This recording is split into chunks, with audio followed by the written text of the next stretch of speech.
What's going on, Lil Nate? Nate jumped on to say, yo, nah, but little Nate, man, I don't know, man. You was supposed to be there. I'm looking for you. I don't know. D, C Mac, what's going on? Suits, everybody jumping on. Another episode. Edge. Itch, I see you. Itch, crazy man, Itch. Bang, bang. Nate said, man, I was asleep. Man, first day on the job, son. Nate, you fired. Shout out to everybody. We are back with Dungeon Talk.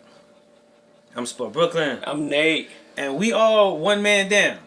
We all one man down. He said, as soon as I said it, my man said one man down. Yes, we are one man down. And with the show's continuing. Shout out to Stay Godly NYC. Go ahead. No, please. Before he shout outs to Stay Godly with the dope apparel again. Hold on.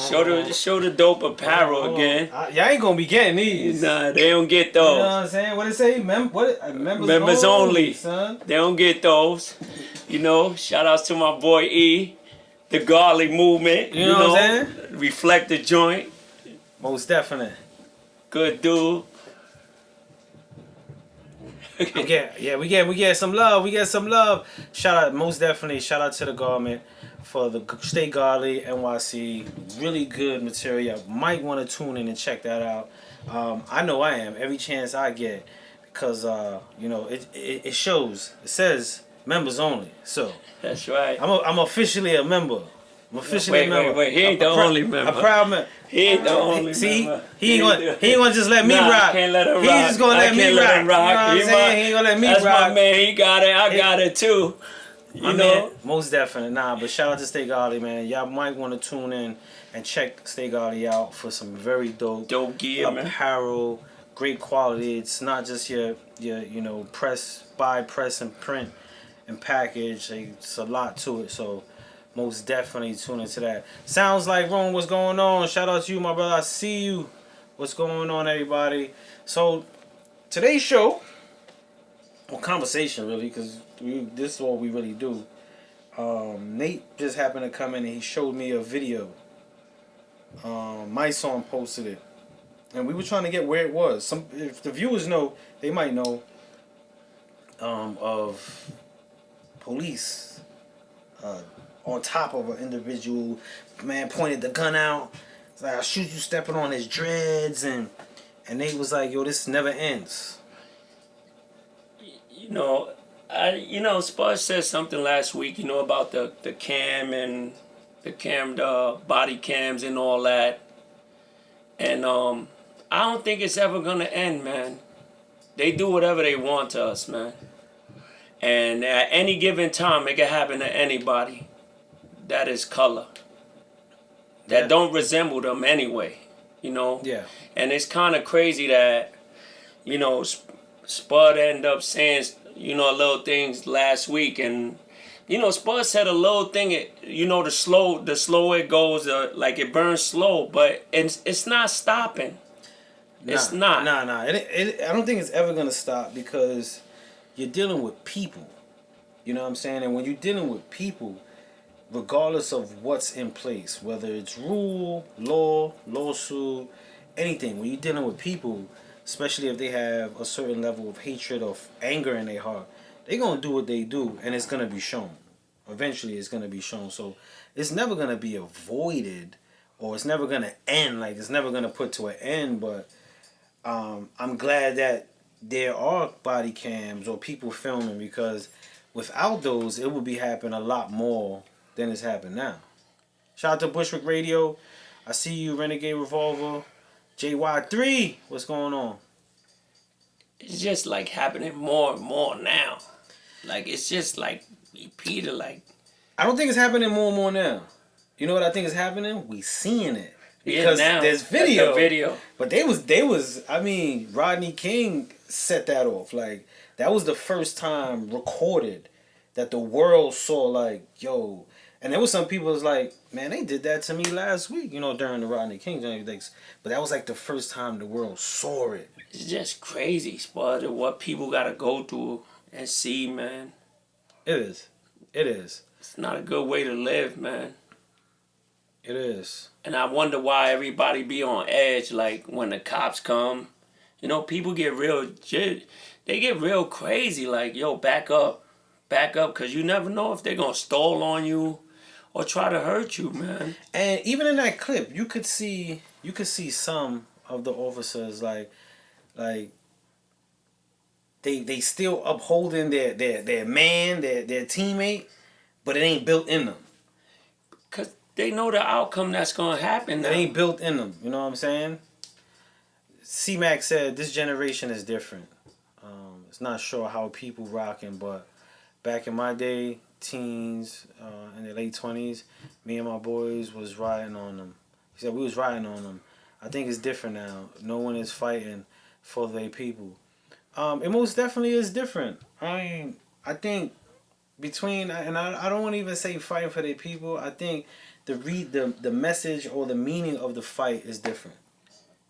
It's just... Because I don't think a lot of our youth out there right now think we in a struggle. They don't care.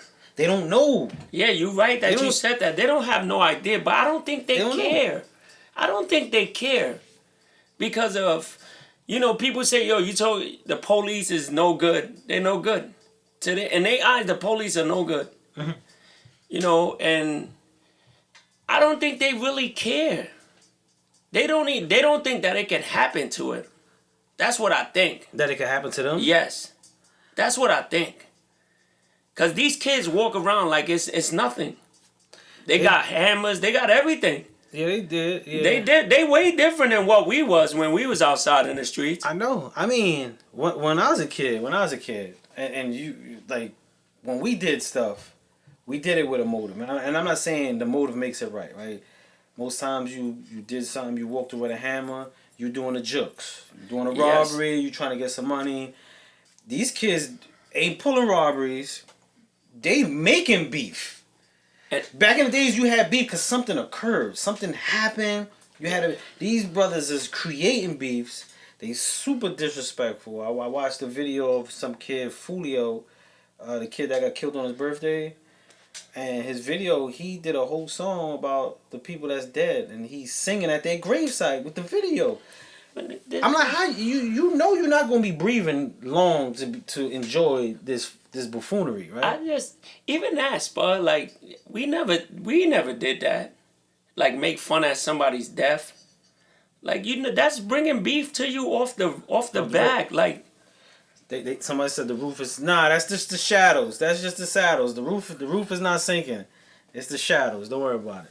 Somebody said call the contractor. Somebody said call the contractor. Nah, it's the shadows. It's the shadows. And that's another thing, Spud. You know the police is not even from here. They're not even from the communities that they do watch. Yeah. So they have no idea what they're getting themselves into. So their first intentions is to grab the hammer or to try to hurt somebody. Yeah. Not knowing their intentions is... Anyway, I think their intentions is to go out there because they don't see people like us. Where they live, and like Spud, some of these people don't even see like the color, bro. You go in the supermarkets, they watching you. Yeah. You know, anywhere you go, they just watching you, so looking at you like, yo, what you doing here? Like you out of your place. It's sad, bro, cause our kids don't have no idea what they getting themselves into when they get a little older. They don't. Until we tell them. Till we tell them. My man C-Mac said the origin of the slave kitchen hasn't changed. Policing, nah, it hasn't changed. It just took on. J.K. Mack, what's going on, man? Salute to you. Peace, my brother. It has changed, man, and it's going to get a little bit worse before it gets anywhere near better.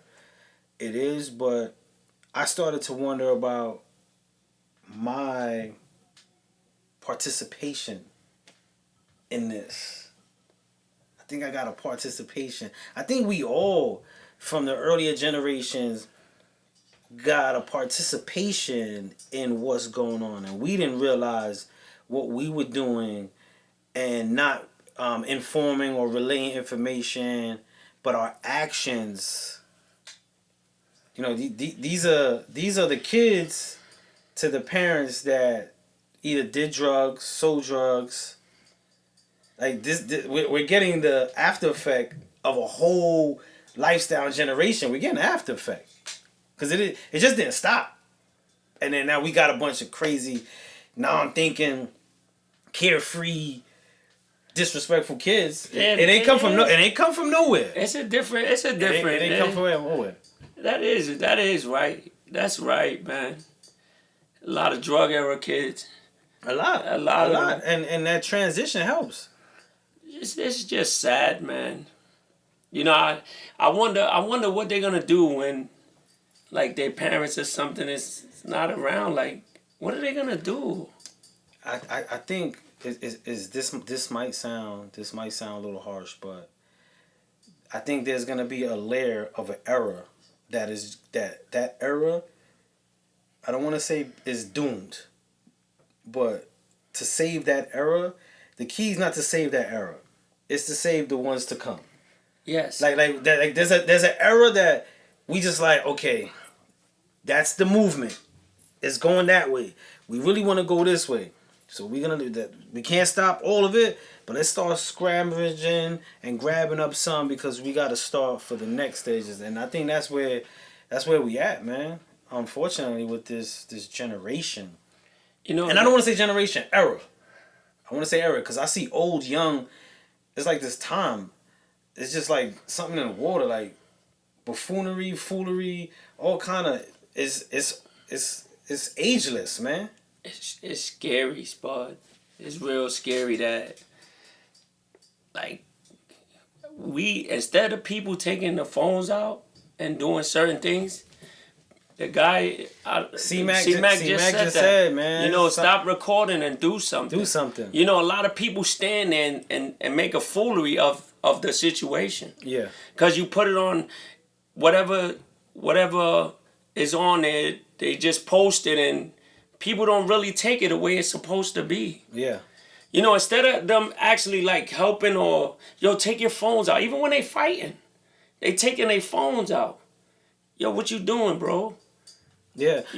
Now, there's two parts to that, right? There's two parts of that. I feel that that's overly done. Like everyone's so quick for content at the expense of something very detrimental. People are under the, but there is a part of that if we don't know and don't see it, it'll never get broadcasted or we'll never know that's something to fight about. We'll think so. I think there is a leverage. There's a medium in between recording and getting what's going on.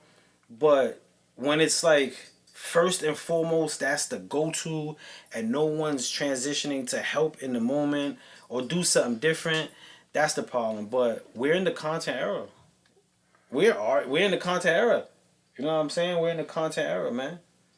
I could be out in the street and people just start, like, everywhere you go, someone's doing something for content, touching people on elevators and people buying meals just to have people argue, whatever. It's crazy, man. What they're gonna do when there's no content, when people can't get on the social medias or nothing? Let that day happen. It's gonna be. It's gonna be a war. It's gonna be It's gonna be bad, yo. It's gonna be a disaster. It's people sad, can't get bro. people can't get on social media, man. I just want to know, like, when you say, you know, the little things, but like how can we stop? Like, what can we do? Even if people with power don't do anything. Oh, we're gonna take care of him. What, you gave him a desk job? What you do to take care of him? Yeah, I mean, Us, we be fried. We be sitting in the cell for the rest of our life. And the worst part is when they do something happen, 100,000 of them come to court. Mm-hmm. Look at you, real ice grilled you like you did something bad. Knowing that you probably took some life. Yeah. They don't care. Yeah, so what we gotta do is we gotta reach the ones that could be reached. We gotta have these conversations. Sometimes we gotta pull those up that are engaging in it. We have to give an effort towards it. we can't just keep seeing it and just be like, yo, what is going on? What are we gonna do? If we could grab one, we gotta grab one. If we could grab as we go, we grab as much as we can as possible. But we have to take an action. Something. Whether we speaking about it, where we doing mentorships, where something you have to do something. You know, they need a change. They just need a change. We need somebody that's gonna help us, and we all got to do it. I guess we all got to do it. The fathers, people who really care Yes. about their family. The fathers that's making their kids understand life and doing things for their kids. The parents, the mothers, everybody got to stand together. Because Yeah. if we don't, Yeah. and we teach our kids about the technology that we don't want them to have, they doomed, bro. But this is why, like in earlier shows when we were talking about exposing our kids to stuff, I think there comes a point, and I experienced this. It comes to a point where we want to protect our kids or give them what we didn't have, and we shelter them from some of the realities, and they don't understand it because we tried to give them what we didn't have, but what guided us and molded us was those experiences that we trying to keep from our kids. So there's gonna be an absence of how they deal with stuff. So we do have to expose them and share with them and inform them on some of the ugly, if not all the ugly, at different stages of their life. But we have to have that ugly conversation. Of course, but you have to, because you know what? As your kid not of color, because of color and Hispanic, black, you rarely see that in a white area, Just like the guy shooting up the supermarket, he going there, they feeding them Mickey D's and all that, Yes. bringing them out with vets. It's just He wouldn't have made it out. But that's what I'm He saying. wouldn't have made If it out. it was a anybody person else, of color, they would have took him out. they would have took him out. They would have took him out. It's even like when they did the White House. Nobody ever seen that. Nah. Nobody ever seen that. We would have been on the lawn. Yeah, we would have been on the We lawn. would have been on the lawn, dead. We would have been on the lawn. Once we jumped over the gate, they would have had the snipers, everything. We would have been, yeah. On the lawn. Yo, they ran in the crib. Yep. Then the end said it was there. They Violated. Super violated. So they could do whatever they want. That's why they feel they could do whatever they want. Yeah. No. That aspect is 100% true. Like, the repercussions and also how they look at us in general is completely different than any in the world. Like, they don't face the repercussions, the realities that we face at all. That's not even a question. But knowing that that's our duty to make sure we inform, build, mold, share within our own, so that concept doesn't ever get lost. Because there's some kids right now on the street, don't even got the true concept of like what happened during slavery. And I've had this conversation. I've had the conversation with some kids in my programs, and I brought up slavery, and they couldn't really tell me much about it. But they made us do stuff we didn't want to do. Like, they didn't have. That's from school. They're not taught that in the crib. They not taught. Obviously, they're not taught nothing of that. They just gathering the little bits that they got from school. You know what I'm saying? So it's most definitely, Berg said, white privilege. Yeah. It's most definitely a conversation that we have to have and feed. And that's why I always stress, like, we're going to have those strays. We're going to have those runaways. I'm not concerned if I can't reach you. That's not my concern. My concern is to reach as many people as I could reach as possible.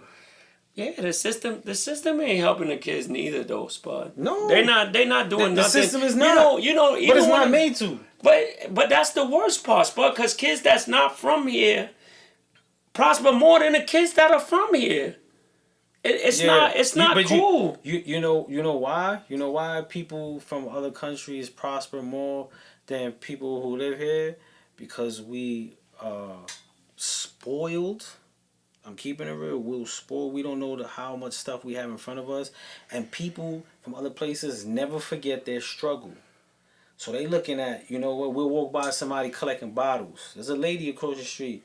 Soon as recyclable comes, she taking up everybody garbage bottles.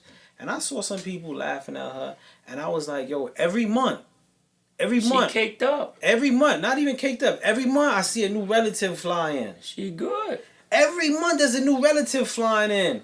You know what I'm saying? But, and I'm not saying go out there and pick cans, but we are so conditioned to a higher lifestyle. We don't even grind. Our mentality been and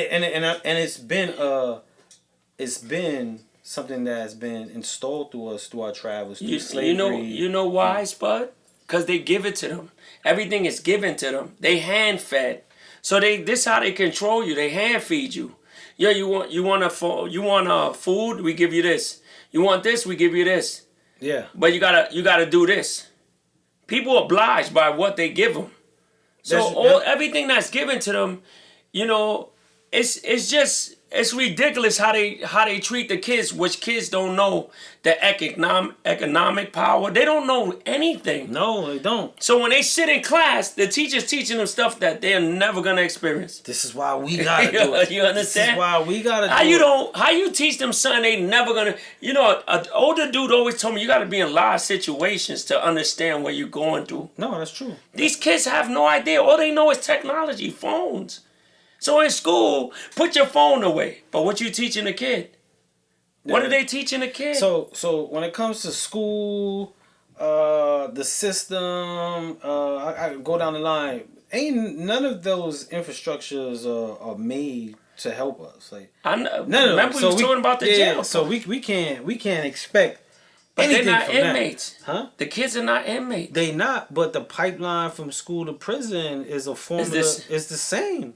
It's the same. Like I said, when I first got locked up, when I looked around, I was like, yo, this just remind me of all the schools I've been in.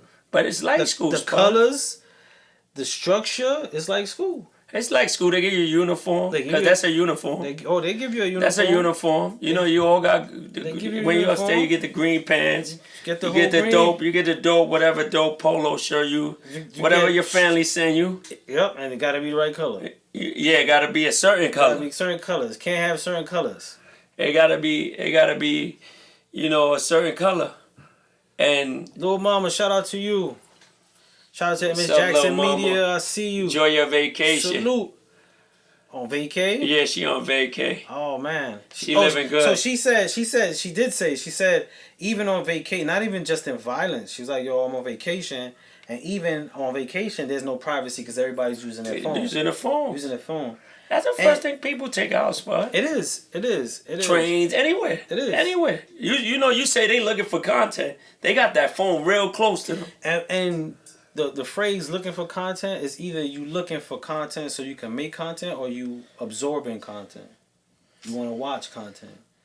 Because it's so much coming your way, it fills in the gaps of small time.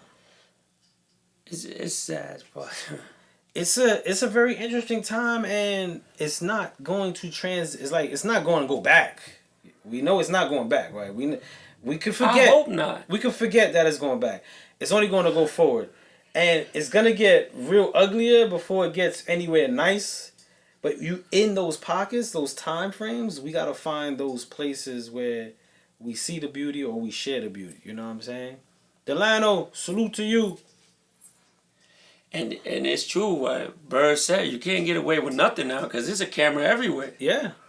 Back in the days, there was no cameras. Yeah, it's a camera. It's a camera everywhere, man. That's a crib. I went in the bus lane. They just mailed me a ticket. I'm like, yeah, I made the turn in a bus lane. Nah, you can't. You can't do nothing. You can't do You nothing. can't do nothing. You can't do nothing. And if you notice, them traffic lights is where? Yeah. Only in the ghetto. Yeah, most Only definitely. in the ghetto. Yeah. And like a 20-block radius, only in the ghetto. Yeah. 20 blocks, sometimes 10. Yeah, maybe. Yeah. Yeah, sometimes 10. Sometimes 10. You know, it's bugged out. It's bugged out how they know what to do to us, man. They don't have that no way. Spot, I was driving down Atlantic and they got street closures. Street closures. Yeah. Why we don't have that? Why they don't have that They don't have that in certain places. Most definitely. Most definitely. You can't, Berg said you can't get away with anything. You sure about that? Shout out to Dots Fire Clothing. I see you. Berg said, if you choose to fight someone, you better win the fight because if you don't, your camera taking the loss. And they put it all over social media. Yeah, I blame, as far as that part, I blame World Star because there was one time when you heard World Star, whoever's next to you, just duff them out. Yeah, it's all fights. Just two-piece them. Bing, bing. Because if I heard World Star and anywhere near me, the person next to me getting stalled on. Off GP. Because of what Berg said. Off GP. If I'm walking down the street, there's a few dudes, and one of them dudes scream World Star. You was getting. I'm swinging on all three. Bing, bing. You was gonna fight. At least one of them is gonna remember me. Yeah, I might jump me, but there's gonna be one that's gonna be like, we shouldn't have did that, bro. Look what he did to my face. Yeah. But hopefully he starts shooting. Hopefully he fight.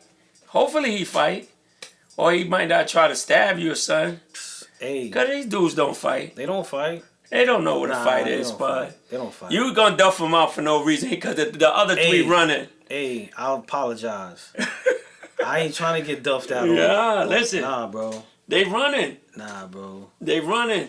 I ain't get duffed out in there. I ain't trying to come home to get duffed out. Nah, son. Nah. Yeah. You gotta be in your 10 toes. That's right. You gotta fight first. Yeah, you have to. Later nowadays. You have to. Yeah, man. Or that'll just stay out the way. Yeah, just walk. A lot of these dudes be just talking. Out the way. A lot of dudes just be talking. They ain't tough. Yeah. They just talking. Nah, they not. Or they say, I'll be back. I'll be back. Yeah, I'll be back. And then, you know, a lot of people think they tough, and then you go up north and they show you that you're not as tough as you. No, they don't want that. No, they don't want that. Don't want that. Stay free, y'all. Yeah, listen. Young boys, listen. Stay free. Stay free, man. Yeah, stay free. It's the best thing you're ever gonna experience. There's a yard. There's a sale. There's yakisobe. All that waiting for you. All that waiting for you. They ain't ready for that. Pizzas. They got the pizza. Egg sandwiches. Oh, bro, they got all that for you, bro. And a cot. All that and a cot. And a cot. Steak greens. It said watch Pornhub. The steak greens be fresh. That's it. Crispy with your name on it. Straight up. Your name and and the your numbers you got. Your numbers. And for those that don't know, the first two numbers are your year. The number in the middle is the location of the facility that you came in. And the last four numbers is the number of the inmate that you were processed as. See, that's knowledge. That's real knowledge. That's the break. That's broke down the den. And the crazy part is I went with him somewhere. We went somewhere this weekend, and I didn't know my man sitting next to me lost his bid for parole 3 times. Yeah. 3 times. And I try not to put his stuff out because but it's a living testament that I sit next to him, and he been through stuff that people go through now. And the jail system is not made for everybody. No. They don't change. They just come home more wilder. And for him to fail 3 times and to be sitting here, I know dudes that failed 2 times and caught 2 more cases in there. Yeah. That ain't home yet. Yeah. That ain't home yet because they was banking on coming home.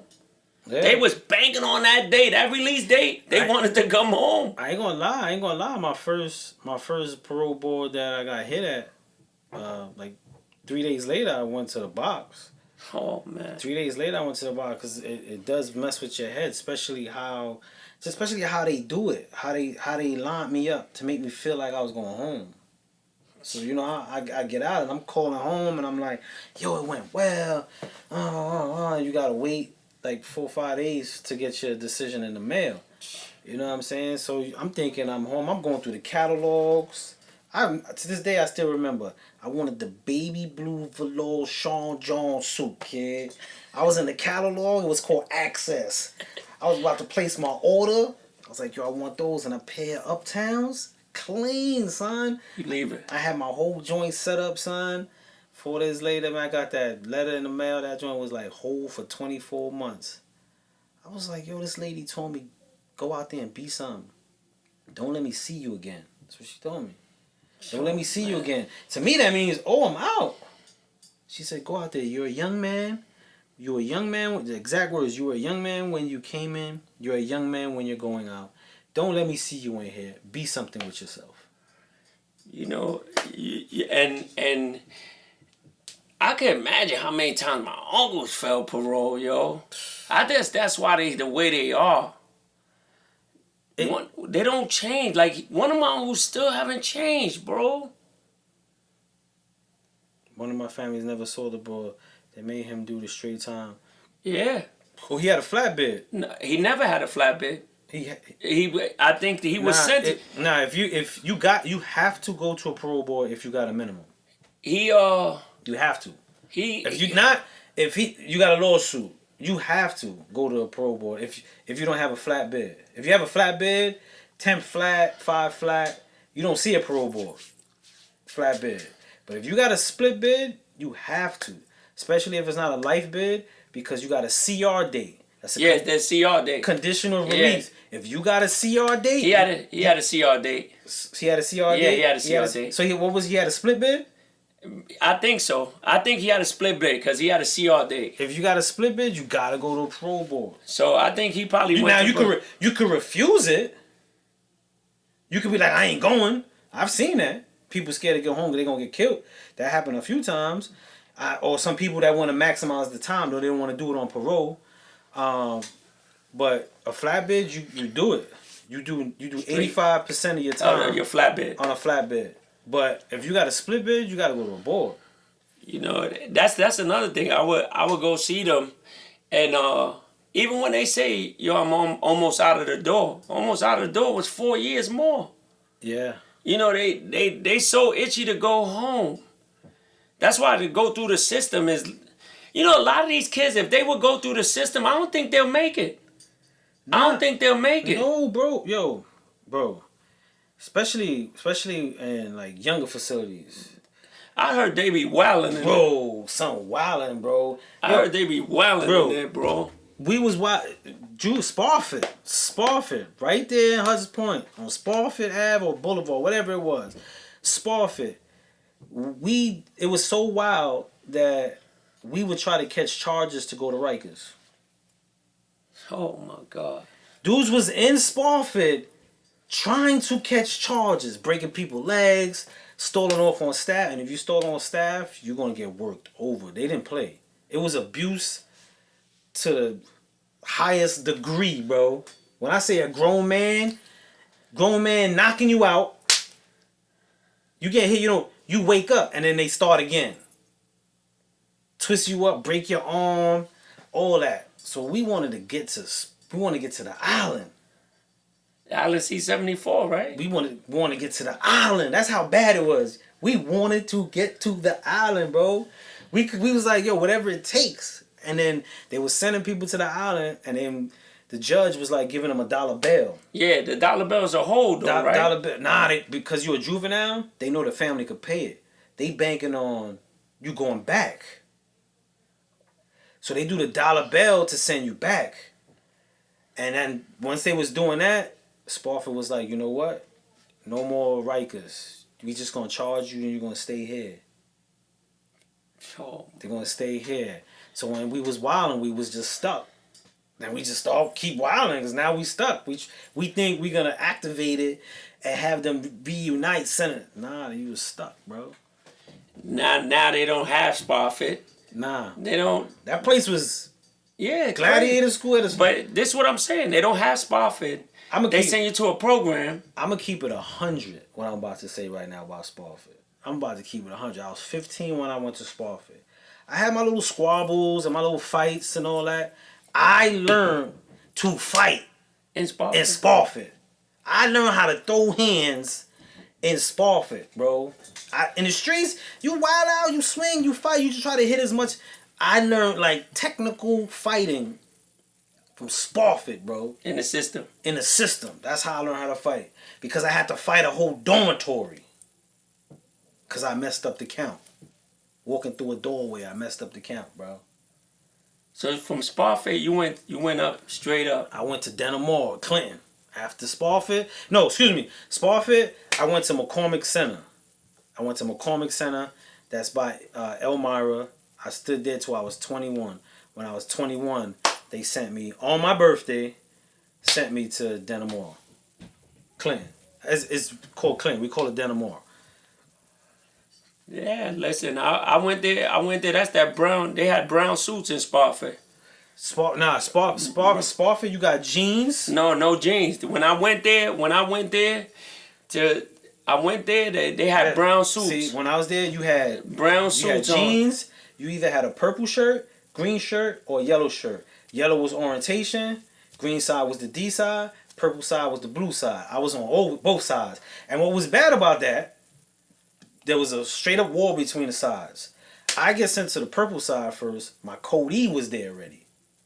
When they found out that we was Code E's, they sent me to the green side. Now I'm super fooled because I was on the B side for 6 months while we had beef with them, and then they sent me to the green side. My knuckle game got to 1,000 after that. What? My knuckle game I learned how to fight in there, bro. Because getting hit don't feel good. At all. You gotta learn. At all. That's when I learned the rolls and all that, bro. What? 52 hand block? What? Yeah, I see a lot of old school dudes do that. Bro, I learned that, bro. I see a lot of old school dudes do that. It's distraction measures, bro. Trust me, man. I see them throw their hands up, throw all type of joints. Yeah. Yeah, son. That's all. What? Bro. You had the razor in your mouth? Nah, I ain't do the razor in my mouth because I was always scared to get punched in the face. I seen a couple of old dudes that I know spit that shit out in their hands. They was nice with that shit. What we used to do, so you're not allowed to have a belt in Spofford. You're not allowed to have a belt. So, but you can have a robe. So the robe strap, we use as belts. So we used to use that as a belt. So what we used to do is hide in the belt. In the robe, the fabric is two fabric. Mm-hmm. So you cut a little bit on the side here, and then we will stash thing in there, and then we'll tuck the belt along your waistline. So when they did this, it just felt like a waistline of the belt. That's what we did. We didn't do them now. That or the zipper. In front of the zipper, the flap, you make a hole right here and then you shove stuff in the zipper because all they do is this. They backhand, they go. And then they backhand from your chest down. And Spofford staff is hood staff. Street. So they not trying to touch you. So we good. We got all the contraband. They not trying to touch. They street dudes too. So they just like, you good.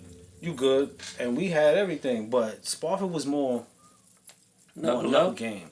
The worst thing that I ever saw was my man Bundy. Bundy got $150 in the chapel.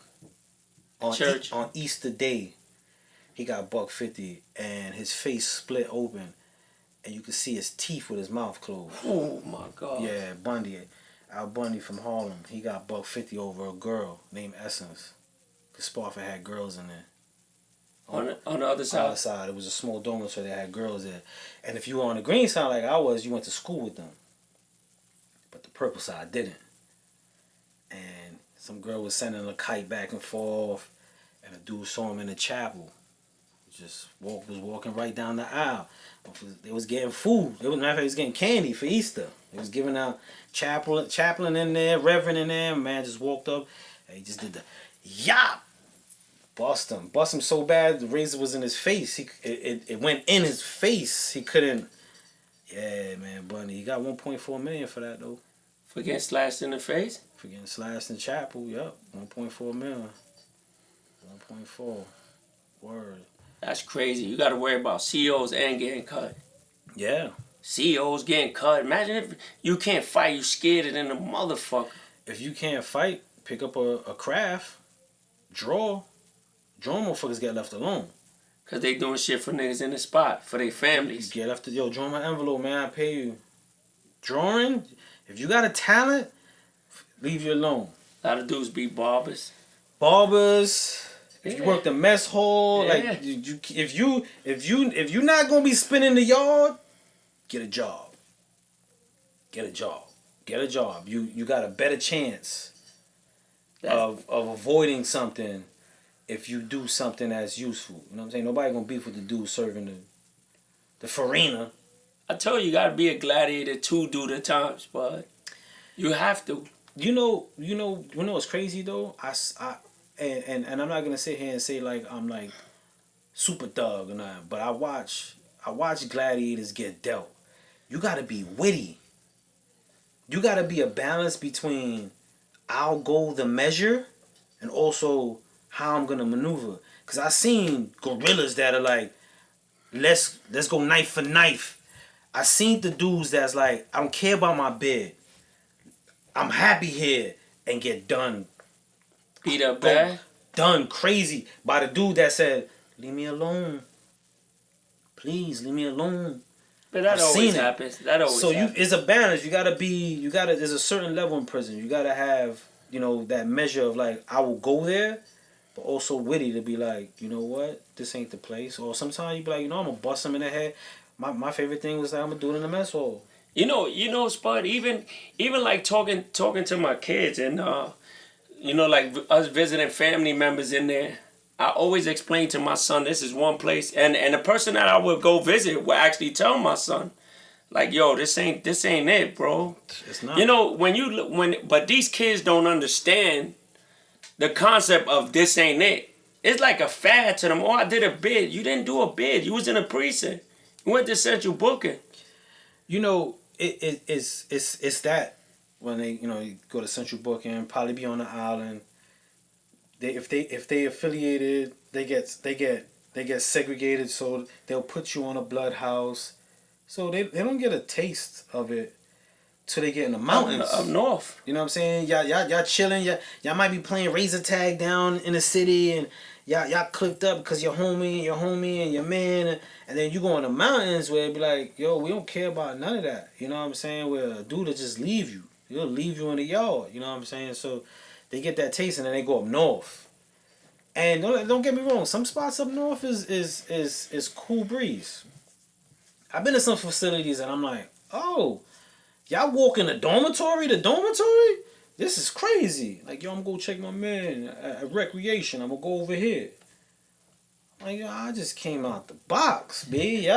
Y'all walking around from noon to 6? Just signing into people's dormitory. I came to visit so and so. So there's some spots that people could get away with. You know what I'm saying? But there's some spots that I've been in that, you know what I'm saying? Like, I used to wake up like my goal was to get back to bed. Make it back to sleep so I could wake up. Any place I visit a family member, that shit was like a free fall, bro. Anywhere I went to visit a family member. But my family did like a boatload of time, bro. I would ask my uncles on a visit, like, yo, how the hell is y'all doing it? They got so adapted to it. Yo, my brother-in-law was more crazy. My brother-in-law, he was more crazy. I would go visit him, and we be talking, and he be like, yo, I'll just be in there scrapping up, bro, scrapping up. He ain't care, but I ain't gonna lie. I don't want to say like too much because he had shit in there I couldn't believe, bro. Oh yeah. Yo, I couldn't believe the shit he had. So, as you know, most 90% of the stuff that you could get in there, you're gonna get it from the CEO. Like that's evident. Like, there's no way I got a cell phone. Now there's some people who boofed a lot of things in their life. I was never a boofer. I could not stick nothing in my. That's drugs. I can, man. You ain't sticking no cell phone in your ass. I seen people boof all kinds. A cell phone, bro. Holy shit, bro. When I say creativity at its finest, I used to be like, yo, bro, that is not normal, son. You need to get that checked out, chief. Damn, yo, son. People will do whatever they take, man, to get what they want, but. A dollar take you a long way in jail, Spud. Yeah, a dollar take. They said in Cape Vincent, we wait for you on the walk back. Yeah, dude be on on the walkway, waiting for you to walk through, cause you walk back to the dorm. Wait for you on the walkway. Yeah, my joint was the mess hall. I just bust you. Up north, they only got mess halls. I bust you in the head with a tray. Up north. I get a few hits, bing, bing, bing, bing. On the island, they cut all that shit out. They come with the food. Yeah. So, my thing was, if I was ever up north with someone, if you seen me pack my cell up, You know it was on. When I packed my cellar, cause I'm not coming back. They gonna take my joint, so I'm packing it now, cause they gonna wreck my cell, leave stuff. So I packed all my valuable stuff. Anytime something was gonna happen, I packed it. Miss Jackson said $1. Ramen makes you rich. Yo, ramen noodles was 10 cents. And there, Yeah, crackhead soup we call it. 10 cents. That's how much it costs. but they put tuna in that shit, right? Yeah, you put tuna, chop up some. You get Beef sticks. Yeah, the beef sticks. Yeah, Tuna. make a burrito. You can make the sandwich out Make of it. burritos in that motherfucker. Crush some Doritos. The corn chips. I just did the Give it corn some- chips. Yeah. That's just fucked up meal, Spud. Yeah, that shit hit the spot, son. I ain't gonna lie. That's a lot of fucked up meals, That yo. joint hook. That joint will hold you down, son. Yeah, I seen dudes with the honey buns, all type of shit. I'm like, yo, what the yo, Spud, the meal was crazy though. I Yeah. think breakfast was like 5, lunch Nah. was 11. Nah, certain spot, but like not most times it's like 7:30 breakfast, and then like 11:30 lunch, and then like 5:30 Your dinner. dinner. You know what I'm saying? And if you ain't got nothing after that. Nah, you ain't got none of that. And then if you was in a spot, you could cook. Yeah, a lot of dudes was cooking. He was cooking. A lot of my family members was You cooking. cook, yeah, you cook. They was getting a lot of. I'll tell you one thing, they eat better than a lot of motherfuckers on the street. Yo, bro. That 35 pounds, that so- should take them a long way. So I went in when I was 15, right? So like when it comes to like luxury, I wasn't. My mind wasn't even on that.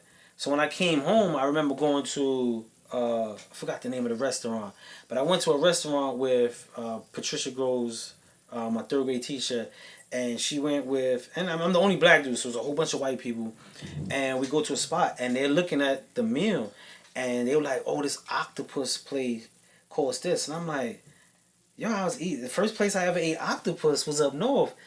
That was like a poor man meal to me. So I get out. It's called pulpo. Poopo, yeah. Yeah. So I get out and I'm like, that's luxury? Calamari? I see people paying $20 for a little plate of appetizer of calamari. I'm like, damn, I ate that every day in prison, B. That was the poor. That was, yo, you threw some, chop that up real quick. So it was a little interesting to see, like, what we had and we was eating that we looked at like, yo, I can't wait to eat something different. And I got out and I was at this lavish restaurant, and I'm like, damn, I had like. I think had that's it. why a lot of dudes go back. They eat better in there. Only thing Nah. they're missing, listen, Spud, it's crazy. Like a lot of My dudes can't stay out. My man Black J said, creativity at its best. You make a meal out of pretty much anything. That's true to life. You gotta eat. But to your question, what happens when you get out? You can't function and make the dollar like you could in New York. And I'm gonna tell you, this is true to life. This is true to life. I'm home in the town. I can't find a job. Parole is telling me I gotta pay parole fees. So I gotta pay $50 at parole fees. Ms. Groves was like, hey, could you chip in? So I felt uncomfortable. Once that conversation came about, I felt uncomfortable. Like, so I was like, yeah, I'm gonna give you $100 a month. So that's $150 right there, right? I'm thinking about my transportation, so I need the Metro card to go to anger, aggression, narcotics. It wasn't Metro card, or you had a token? No. When I came home, it was Metro card. Oh, you had Metro card. I never. That was the first time. You ever seen a token? Yeah, that's what token. Oh. When I went in, there was tokens. It was just the regular, the token. gold looking one with the silver With the middle. dot in the middle. Yeah, that's so. When I came out, I didn't even know Metro cards. I didn't know how to use it. I was lost how to use it, and I'm stressing all these things, right? So I hit this dude. I ain't gonna say his name. I hit this dude I know, and I'm like, yo, bro, I need some bud, bro. He's like, what you need? So he blessed me with the mother load, and he's like, yo, what you doing? I said, I'm using this to pay parole. I'm about to break the law to pay parole so I can stay free. So this is when it changed for me. I get it. I threw it in a McDonald's bag because I ate a McDonald's meal on my way. Kept the bag. I'm on the train chilling, and a cop walking with a dog, and I look, my heart beating. I'm like, yo, my next stop, I'm out of here. Next stop, get up. I get up. I see them still sitting. I walk out. He walk out with the dog. I'm like, oh snap, my heart racing. So as we walking, I'm trying to walk cool. They walk past me. We look. He walked past me, and then I was like, yo, what the fuck am I doing, bro? I I gotta find a way to make some bread. Me, I had other dreams, aspirations, things I wanted to do. There's a lot of people that come home that don't got that. They don't have it at all. They bro. don't have that. They don't have that. You know what I'm saying? So you take someone that in my similar situation come home, they don't have like, yo, I'm gonna do music. Or it's like, what I'm gonna do? He gonna take that joint, because what I did, I took it back. I took it back to my man, like, nah, this ain't gonna work. But a lot of dudes don't have no, like, what you say, dreams or something else to do. They don't know. And if they did go get a job, a lot of people won't hire them. Nah, because they a felon. So they feel like, yo, you know what? I'm going back to the old shit I'm used to. And it's like a rotating door, because they don't know. So even if they did get a job, that screaming and all of them jumping in their faces and shit like that, they not used to that. And then there's parole. And if you violate parole, you could go back. Now, I violated parole a whole bunch of times. I just didn't get caught. There was the one time, like 2 times, that he did pop up and catch me coming in. But I always maintained my job at the laundromat. But take, for instance, me, right? Say, for instance, my PO see me and I'm late for curfew. He'll violate me. So he'll give me, I violated curfew. So I have a violation. I got to go to the violation hearing. After I go to the violation hearing, they'll tell me, like, okay, you violated for curfew. We give you 20 days. I go up north, or I go to the city. I go to city jail because it's 20 days. I'm on the island. I do my 20 days. After my 20 days, parole will come in and be like, how much time you had? Now, if I got a life sentence or high sentence, now they hold me back up north to go back to a parole board on my violation. Oh. So that's how people get jammed up. This is why some people have a split bid and be like, nah, let me finish my bid. Like, yo, son, you going home? Nah, I don't want to go home on my CR. I'm going to max out. I don't want to owe nothing. Because some people know, like, yo, I'm going to shake out and do what I do. You know what I'm saying? So people get jammed up with the littlest thing, get violated. And if you, especially if you have L, like me, I could get violated for curfew. I'm going back up north. I got to go to a parole board. And I've seen people get violated for weed or curfew, and then go to a board, do the 60 days, go to a board and get hit 2 more times for their initial case, because a parole board can't hit you for a violation. They can only hit you for your initial charge, because a violation ain't breaking the law. That's a stipulation. So they can't hit you for that. So you go back. So take me. I would have went back up north, and they would have been like, they're not even going to bring up curfew. They're going to be like, so you have 2nd-degree murder, and I probably would have got hit in the head with 2 more years because I missed curfew, bro. And that's what be happening. You know that's it. You know, my uncles and them, even my other family, they go look for jobs, and you know they got the record on there. You know, even if you lie, like they say, why you ain't tell the truth? You can't tell the truth. You're not gonna give me the job. Give me the job. So, like, it's a no-win situation. Then your parole is on your back. Yep. Crazy. Oh, why you ain't get a job? How can you get a job? Yo, Mickey D's won't even hire you. Mickey D's, bro. I couldn't get a job. I got a job in Far Rockaway between Seeger and Seeger. Seeger Boulevard and Seeger Street. And it was the clean right. And I went to go visit my man, Price, who got a job there. And he was like, yo, listen, they'll hire you. They need it. Don't tell them you was locked up. Don't tell them you was locked up. They'll give you the job. I said who I had to talk to. There was a dude named Eric. He just walked in. He was like, yo, that's the manager. I went to him. I was like, hey, could I get an application? He said, nah, we don't give out an application, but you want a job? I'll do the interview right here. So he was like, yo, tell me what you did. So I had my little resume, and my resume, now looking back, I ain't know no better. I never had a job. So my resume had like Dannemora, New York, small engines. I done told on myself, right? It's like Otisville, New York, drafting, teacher's aide, porter. Like, I done told on myself. So he read through my whole joint and he looked at me and he said, you ever been locked up? I was like, yeah, man, I've been locked up. He was like, yo, why would you tell me that if I know they told you we can't hire you if you've been locked up. I was like, yo, man, I just don't want to lie about it, man. I'd rather not just get the job. He hired me. He got it, because you kept it, but you kept it. But guess what? He was like, I did the same thing, and they gave me a chance. You gotta give him a chance, And bud. they gave him a chance. And his name was Eric. He gave me a chance, and I got the job. And granted, the job was only $128 a week, but I made it work. I made it work. And that's another thing, Spud. You go file for a job, and like 90% of the jobs say you can't work if you was criminally charged. So what do you do? What do you do? Like, what do you do? They say, oh, we got a program for you. You're not going back to a program to listen to somebody and get no money. No money. Your family, like, they helped you enough, so you feel like obligated to go stand on your feet. So when it gets pressure. Yeah, but that shit kill you. You start thinking about and for anybody who knows or has anyone in their life who was incarcerated and they came home, keep this in consideration. People who were free, and when you come home, the first 2 weeks, they tolerate you. Yo, he just came home. After 2 weeks, you gotta know the ropes. They looking at you like, yo, there's milk. We need milk. After 2 weeks, you be like, damn. But for you, it only been a day, like a year as a free man after doing a whole bunch of times, like a week. But to the world, it's like, oh, you out here, figure it out. I know dudes that came home a year ago and be like, yo, I just came home. I'll be like, yo, bro.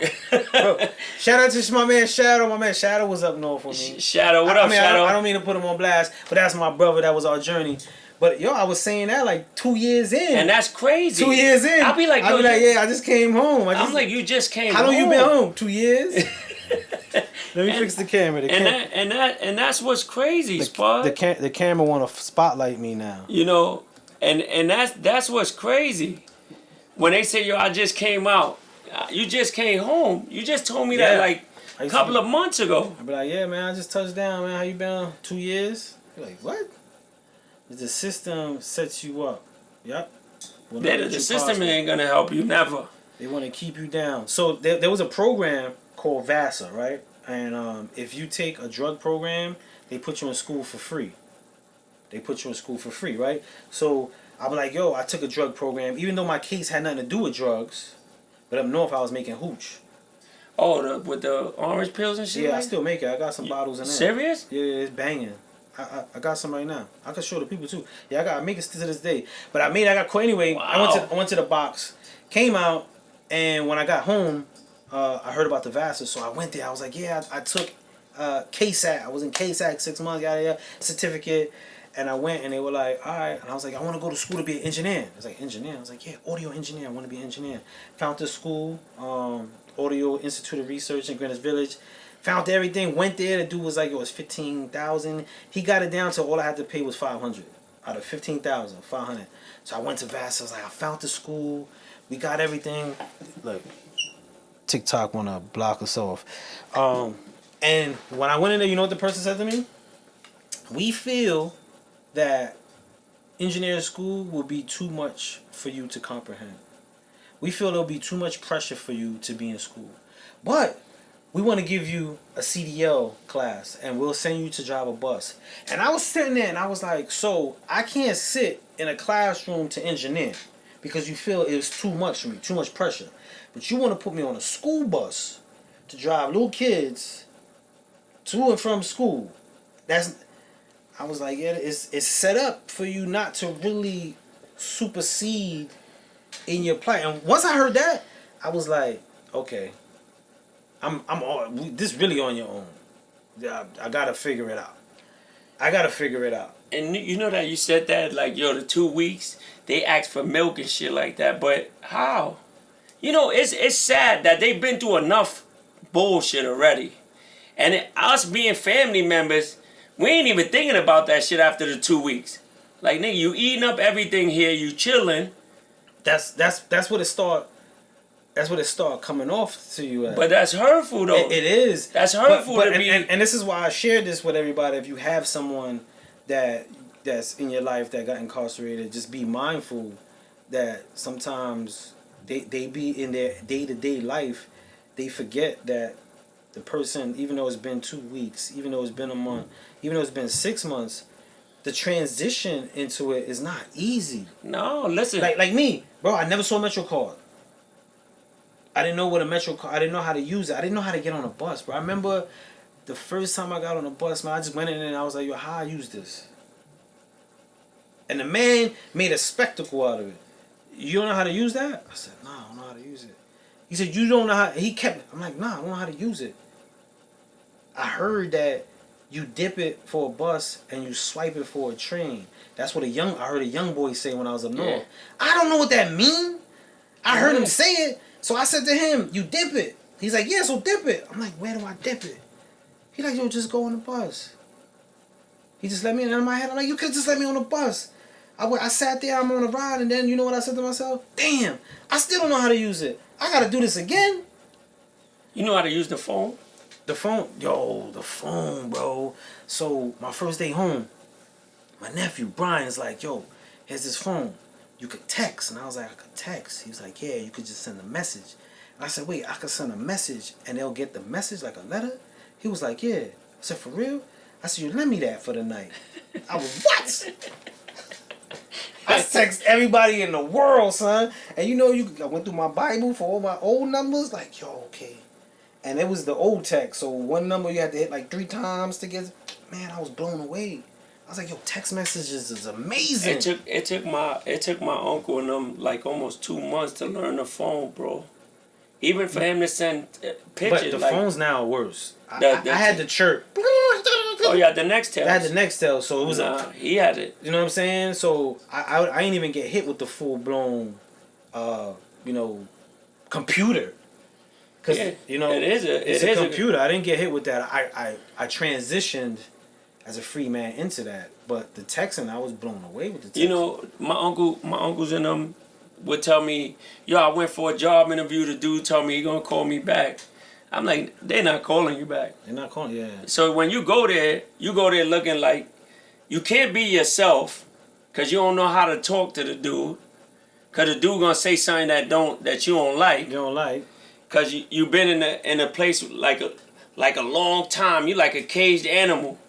So that talking and screaming is different to you. And you're super self-conscious. You know what I'm saying? You're super self-conscious of your situation. You know you just touched down, so you're trying to say the right things. In the process of you trying to say the right things, you sound weird. Very weird. We don't realize it because we trying to blend into what we assume is the move. You know what I'm saying? So you're at an awkward place and you're trying to fit in. You know your situation. You try. It's not easy. And Ms. Jackie said it takes a lot of people a long time to transition, and it do. It takes a long time for people to transition and people to transition to you. That's another aspect. People always ask me, yo, what was the hardest part of coming home? And I always said this, how people viewed me. Because I'll get around people and I could tell, like, because they know how they dealing with me. Or the questions. I used to get some questions that, I don't want to say this lady's name. I respect her. She's like family. She's like family. She's like family. And I remember her talking to me. And she was like, yeah, so how was it? And I'm like, yo, I'm here. I'm trying to avoid the... And she had the nerves to say to me, bro. She said, when people up there, they have their man friend, but when you get out, it's different. Did you ever experience that? What? Yo, son, fuck? That's word to everything I love, bro.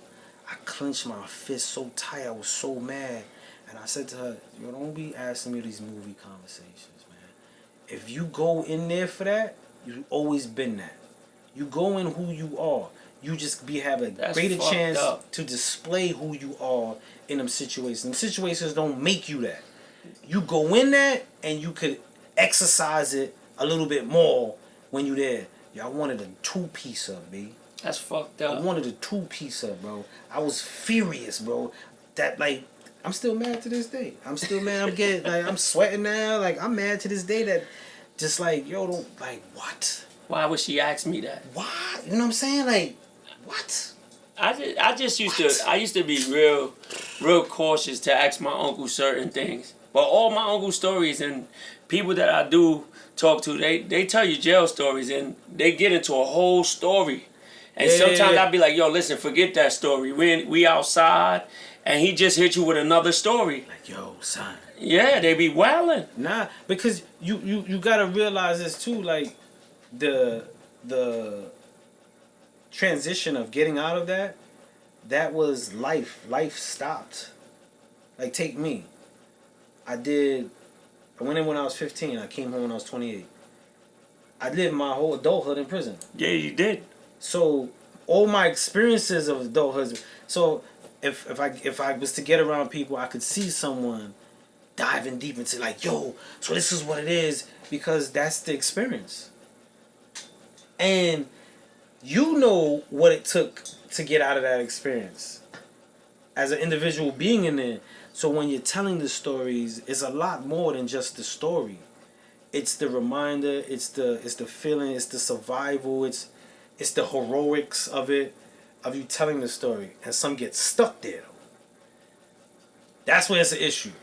When you're stuck in that mode, you gotta know that balance. You know what I'm saying? Like, I could go, like, I know every moment like it was yesterday, but I ain't stuck there. You know what I'm saying? I'm not walking around the crib like, yo, son, who moved my slippers? Who moved my slippers? I ain't doing all that. You know what I'm saying? see, like, my uncle is like, he like that with the police. When he see the police, he get like real. But my other uncle, you know, I used to think he changed.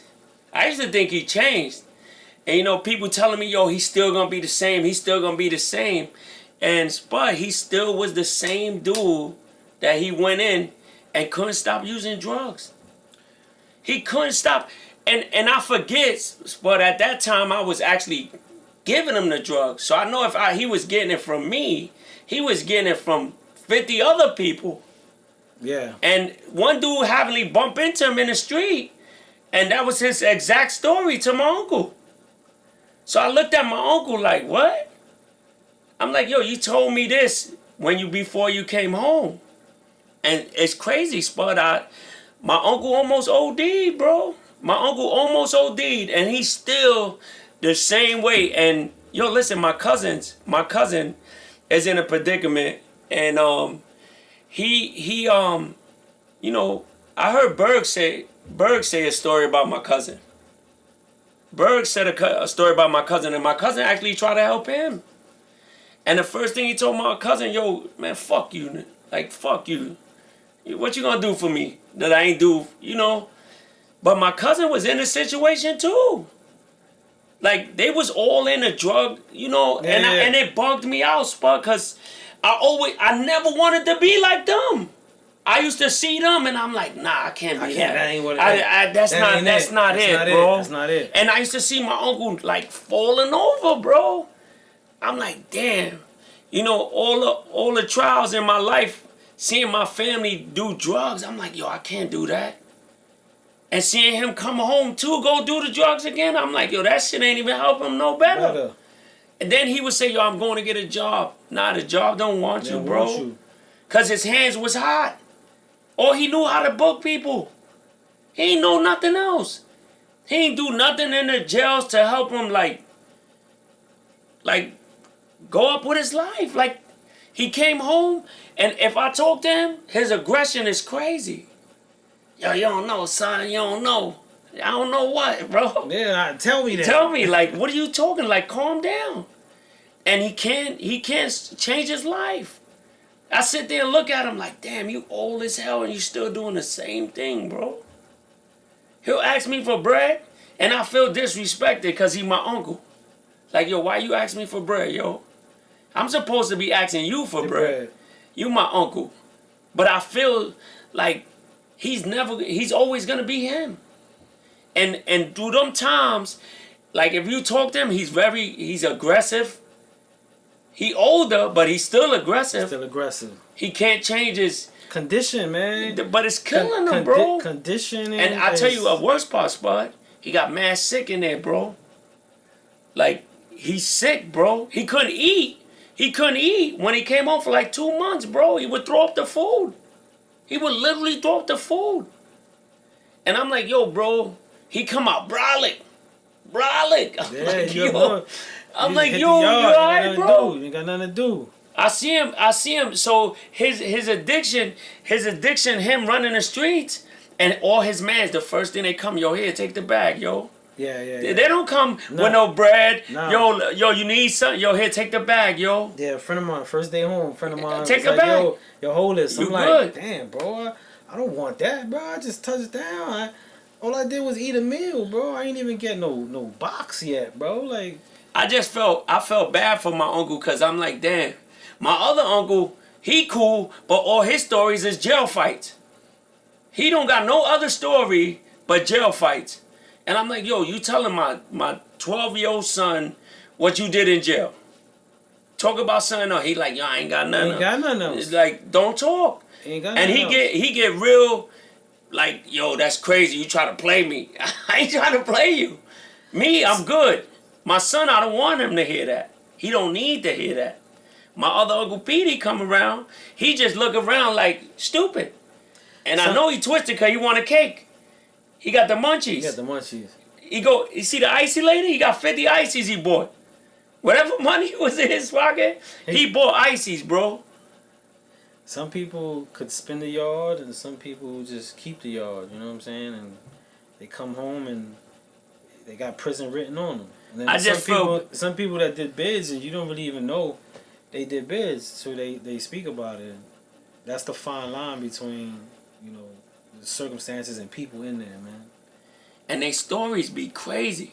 They stories is crazy, bro. It's a crazy place. They stories is like, I'm like, yo, you serious, bro? It's a crazy place, bro. It's a crazy place, bro. it's a place where inhumanity just rules, bro. And it's, yo, listen, I'm telling Think you. about it. Like, and everybody watching, think about this. Think about the pandemic and how people were going crazy In the house. in their house. Now imagine somewhere that's not your house, in a place, not only are you confined to it, but you got to follow rules. You got people behind you. You got people you got to defend yourself from. You're away from your family, so it's not like you could call or they could drive by your window and say hi like they were doing in the pandemic.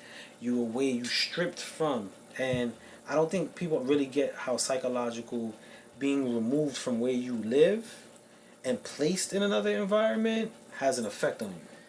It got a big effect A because tremendous now effect. now you like, that's why I told you they come out like caged animals. You open the cage, they ready to attack. And I sit there and look at them like, yo, I ain't lying, bro. One of my family members, he the coolest motherfucker in the world, bro. Let you call him and tell him something outside in the street. Yo, he the first one. Go outside and jump on your ass. It's times I be like, yo, I ain't even calling him. Because I don't want this to go down. You don't want it to go left. Like, I don't want this to go left. Because he'll say, yo, who did it? Point him out.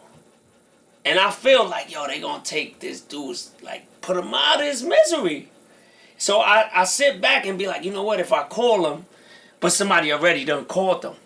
Yo, he be knowing shit that happened before I even get to the crib. Like, yo, what happened outside, bro? You be like, what you I talking be about? like, yo, what's up? Like, what up? Yo, Nate, stop lying, yo. I'm like, yo, serious, man. He like, yo, I heard already. I got the call. Who called you? Who called you? It wasn't you, but what happened? I already know, and we going to get him. Straight up. And it bugged me out because their mentality is, yo, go get him now. Not tomorrow, right now. Right now. Let's do Right it. now. Let's do it. Let's go get him. Let's square this off right now. Yeah, like we gotta set it off. And my uncle, and I sit there and be like, yo, I ain't taking him outside with me. I can't. But I know I'm good. I'm good. But people that they see that ain't good, Yeah. it's a problem. They don't know how to like. Just it's go. It's on go time. It's to them, and that's what I mean. Like when you in there, you have a certain level of like I will go this distance. Like I will push the envelope for what I stand for. And if you don't have a gauge of that, you won't go for the littlest thing. That's crazy. The littlest thing. Word up. Berg said drugs are the worst addiction to get off. He said he overdosed numerous of times, making so much money selling it and had access to it 24/7. Yeah, that makes it difficult, man. That makes it difficult. I think that's hard. That's yes. Yeah. That is the most hardest thing for somebody to ever kick. But you see, addiction itself, That's hard, it's but it's tremendous hard because it plays physically, psychologically, it even messes with you spiritually. And then, I've never been in that, but I've always heard that phrase, like you chasing that first high. yeah. You're chasing that first high. And I had a conversation because, you hear it and you're chasing the first high. And he was just like, the more you do it, the more you need to reach that point that you first felt.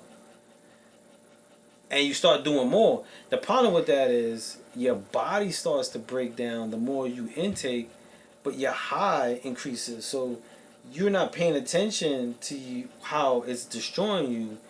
You're paying attention to how you're feeling. This is why a crackhead or someone who's been abusing drugs, they'll go through their features, their teeth, and they start deteriorating. But that's not the concern. They don't care. It's not the concern. They want that high. That feel, Yeah. because nothing else matters.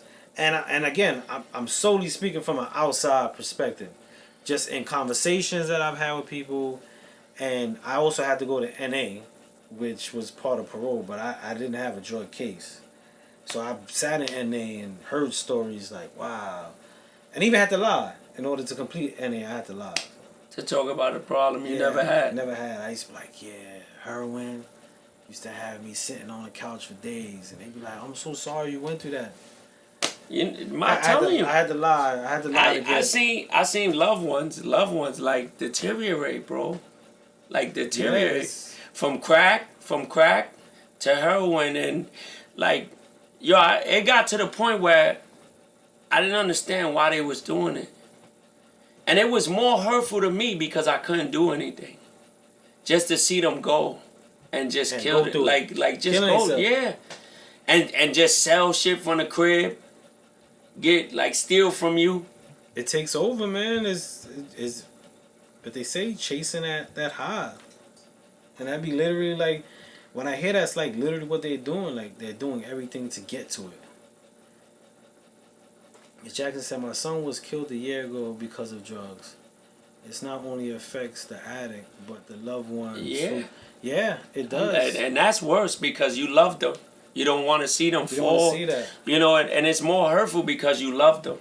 If you didn't care, or I think that the drugs and seeing people deteriorate and just kill themselves because you only live once. I explain that to them even when I see them like that. Yo, you only gonna live that one time, bro. Oh yeah, they don't care. They want to hear it. But I just think it's more hurtful than that's like the jail too. Going to see your family behind them bars. That's worse. That's hard. That's hard too. That's hard. That's hard. It kills us. I think it kills us more than it kills the people that's actually in the situation. I don't know that, but I do know. You gotta survive in jail, Spud. Yes. You have to survive. You have to. We out in the streets. You gotta survive too. Yeah, but we surviving not the way you guys are surviving. No. It's completely different. But you still going through your day to day. You still trying to make and when you're incarcerated, and I'm speaking from my perspective, when I was incarcerated, a lot of that I didn't take in consideration because that wasn't where my mind was. To me, you got a job, you good. Just send me a few dollars, not knowing like, yeah, you got a job, but you might be short on your rent or your mortgage, or it's hard. Like when you're in there, you're so clouded with your shit. And I'm speaking for me, like I was clouded with my shit, and I didn't ask for much. I rarely asked for much. My thing was I'll figure out a way to get it, but I did get packages, and my family did come see me a lot. But you do get clouded with not taking or knowing what they're going on until I got home, and when I got home, my first 2-3 weeks home, I'm sending letters back because we heard that, yo, when I come home, I'll write you. So I didn't want to be that. So I'm sending letters, yo, I'm in the town. Yo, I'm going to send y'all flicks when I can. And my man hit me and he's asking me to do he had a whole list of things for me to do. His name was Donnie Wells. and he had a whole list, and I couldn't do everything. And I remember him hitting me back with that letter that I know I've sent to someone before in my life. Like, yo, that's fucked up. You couldn't even hold me down. You couldn't. See, but that's more hurtful. You couldn't do. And I was sitting there like, damn, bro, you don't even know what I'm going through. But that's what's more hurtful. You ain't even know what I failed you. I failed you because I ain't help you. But you don't know what's the other side of what. This is the whole thing that I try to explain to my family members, and they still, yo, that's crazy how you left me for dead. That's the exact word I would get in the letter. You left me to dry high. You know I'm in here dolo. You been here dolo your whole time. You been here dolo your whole time. You clouded with that because you, like Ms. Jackson said, you're in survival. You're in that struggle. And there's no escaping it. Like, there's no escaping. There's no like, yo, I'm gonna go work out and clear my mind, or yo, I'm gonna go to a bar and get a drink. 24/7, you're in shit. You're in shit 24/7. There's no escaping it. So it's easy to get clouded and not having that in perspective, because you need a lifeline. You need a life, not knowing that, yo, you ain't even got enough rope to throw me a lifeline, but I'm expecting that rope from you. I'm expecting, and I had to tell my man, like, yo, bro, I just touched down. I don't got a job. I got this. Yo, bro, when I get to it, I got you. When I can, I got you. And, you know, he hit me back, and then I was like, yo, bro, this is crazy, man, that I never thought. I got to tell you, man, I wish you well. Like, I had to cut him off, because now I'm under pressure. I'm trying to make my way. You got me pressure trying to get you magazines. I get the wrong ones. I'm like, yo, son. And in my head, I'm like, yo, bro, if I was up north, we wouldn't even be having this type of conversation. I'm in a town now, and you talking like this in a letter? Like I wasn't just aggressive up north with you? Yeah. So I had to cut that short, because it was starting to affect me. And that was my first taste of like, wow, I didn't take in consideration in my bid how my family, loved ones, and friends were affected. We just tried. How they were affected while I was in prison. And that's like a slap in the face when you get aggressive because something I can't accomplish for you, knowing that you was in a situation I can't help you. Yeah. So, mind you, I'm a shorty saying this. I'm a shorty telling people this. Now I gotta watch my family because you guys is in here, and I'm probably the only male figure around the situation. Knowing that I'm a shorty, and what can I do? But survive. I'm surviving. I'm holding the fort down. Like you would say, I'm holding this fort down. Gotta hold it down. So now that you asking me, you making me get out of character, and you coming at me crazy. So, you know, now that I'm a little older, I wait till you get a little bit more aggressive. You understand? I'd rather you tell me now that we face to face how you feel, which you don't understand what I went through when I was outside trying to fend for the stuff that you left behind. It gets cloudy. So man. when I see you, you come out fresh, you laughing, you listen, it's cool and dandy. But when I leave here, I'm back in the same situation. You calling me collect? And those costs? Bolo. Oh, yep, they cost. So man, you call it every day or every two days. Yeah, every 2 days. Or whatever, and we talking for half an hour about nothing. Yo, let me talk to this dude. See, for you it's nothing. But for you guys, but I'm just saying, to me, I could be on the phone and just listen to someone breathe, bro.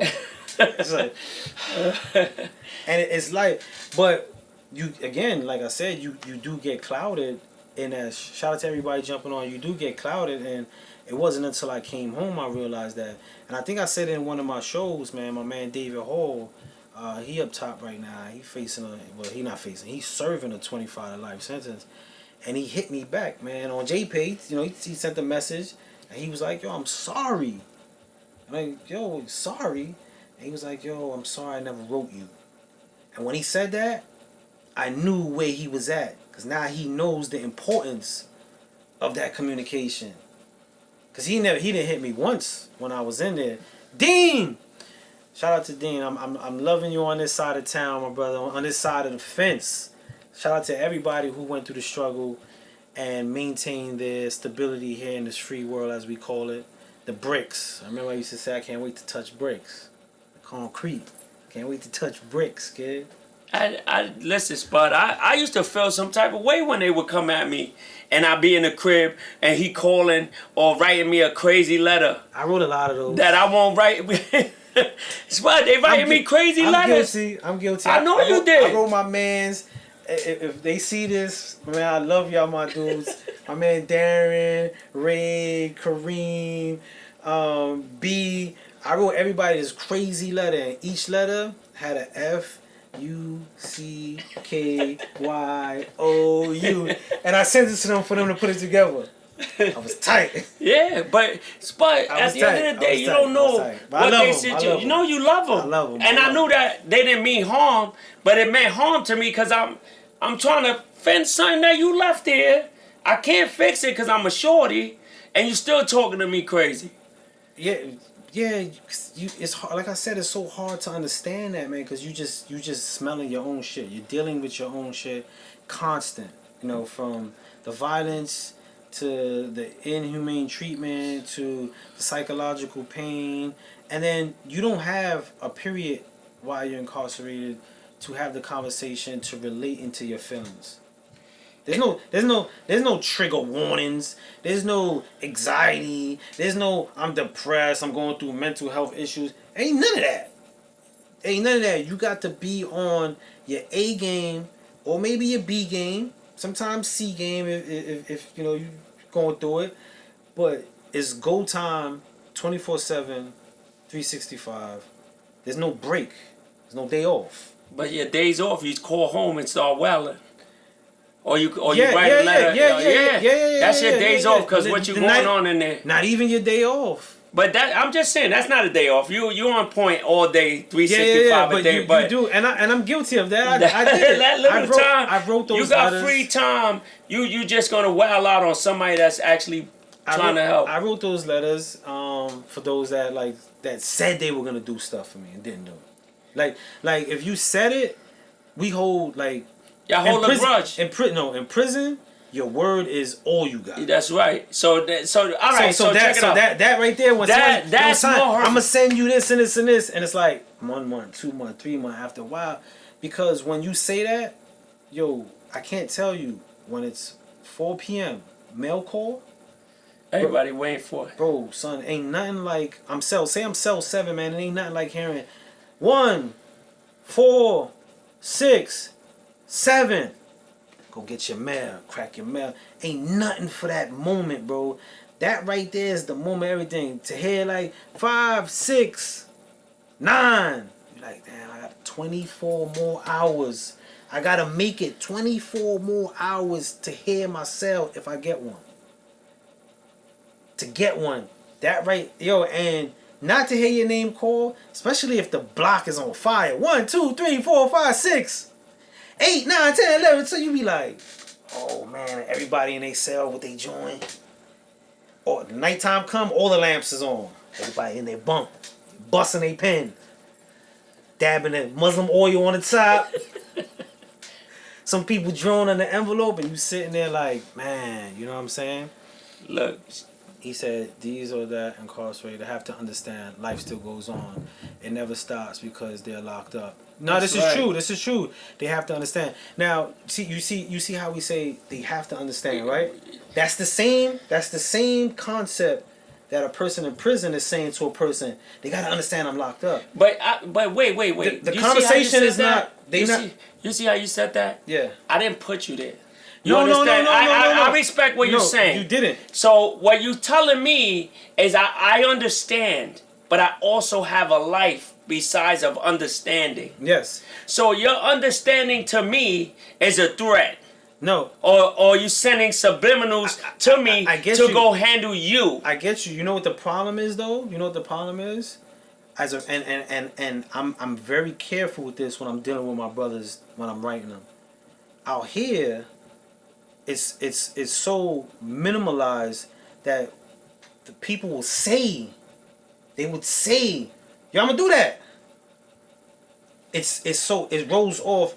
The urgency. First of all, there's no urgency. No, and I understand you didn't put them there, but when they count on you and you say I can do. You know, or I will do. I learned a lot of people say I can't do it just to Just just to- to make you understand that.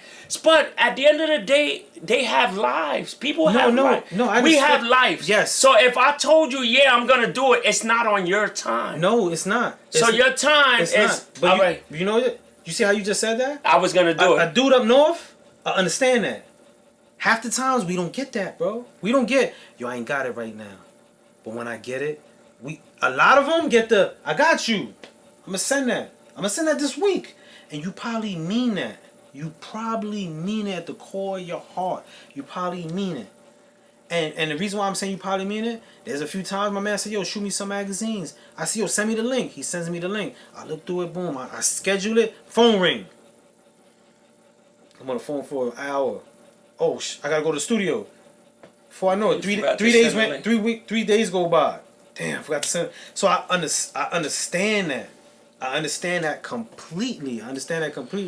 But the communication is not just they don't understand. I believe both sides don't understand.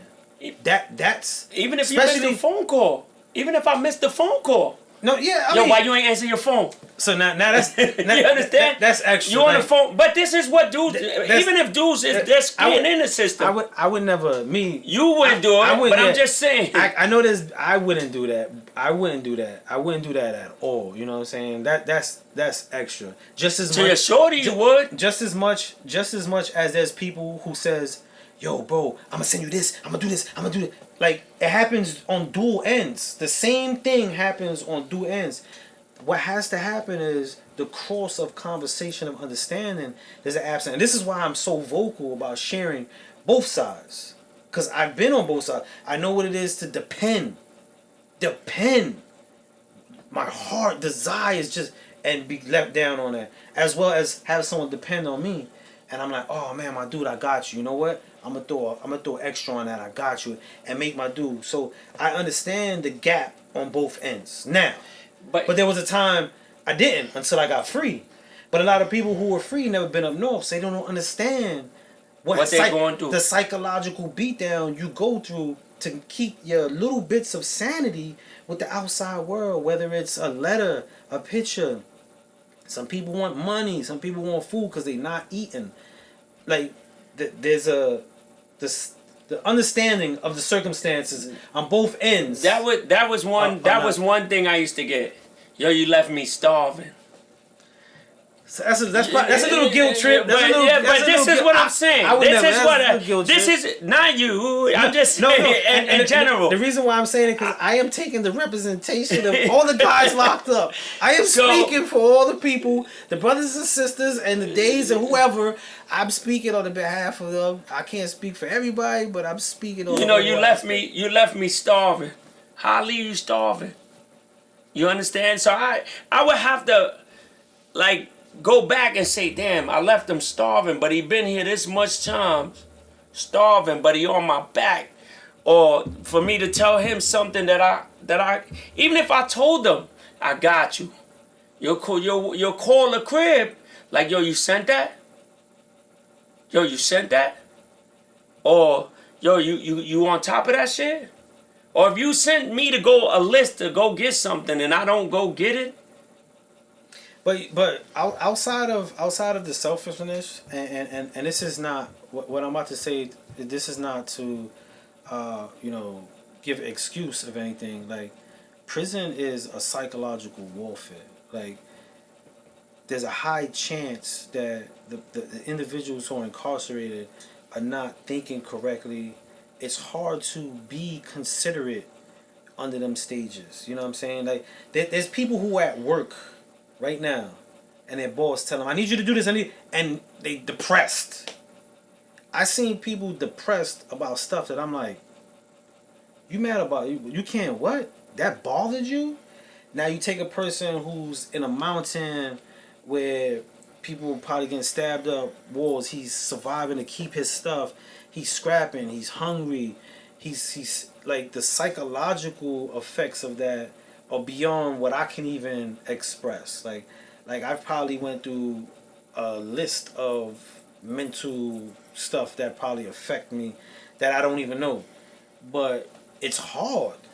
And the tolerance the tolerance for people incarcerated on the outside, you know what I'm saying? Like Shell said, you know, they got to understand, you know, things go on. And yes, you got to understand. But when you're dealing with a psychological effect that's causing you imbalance, any living thing that you hold captive, watch its behavior.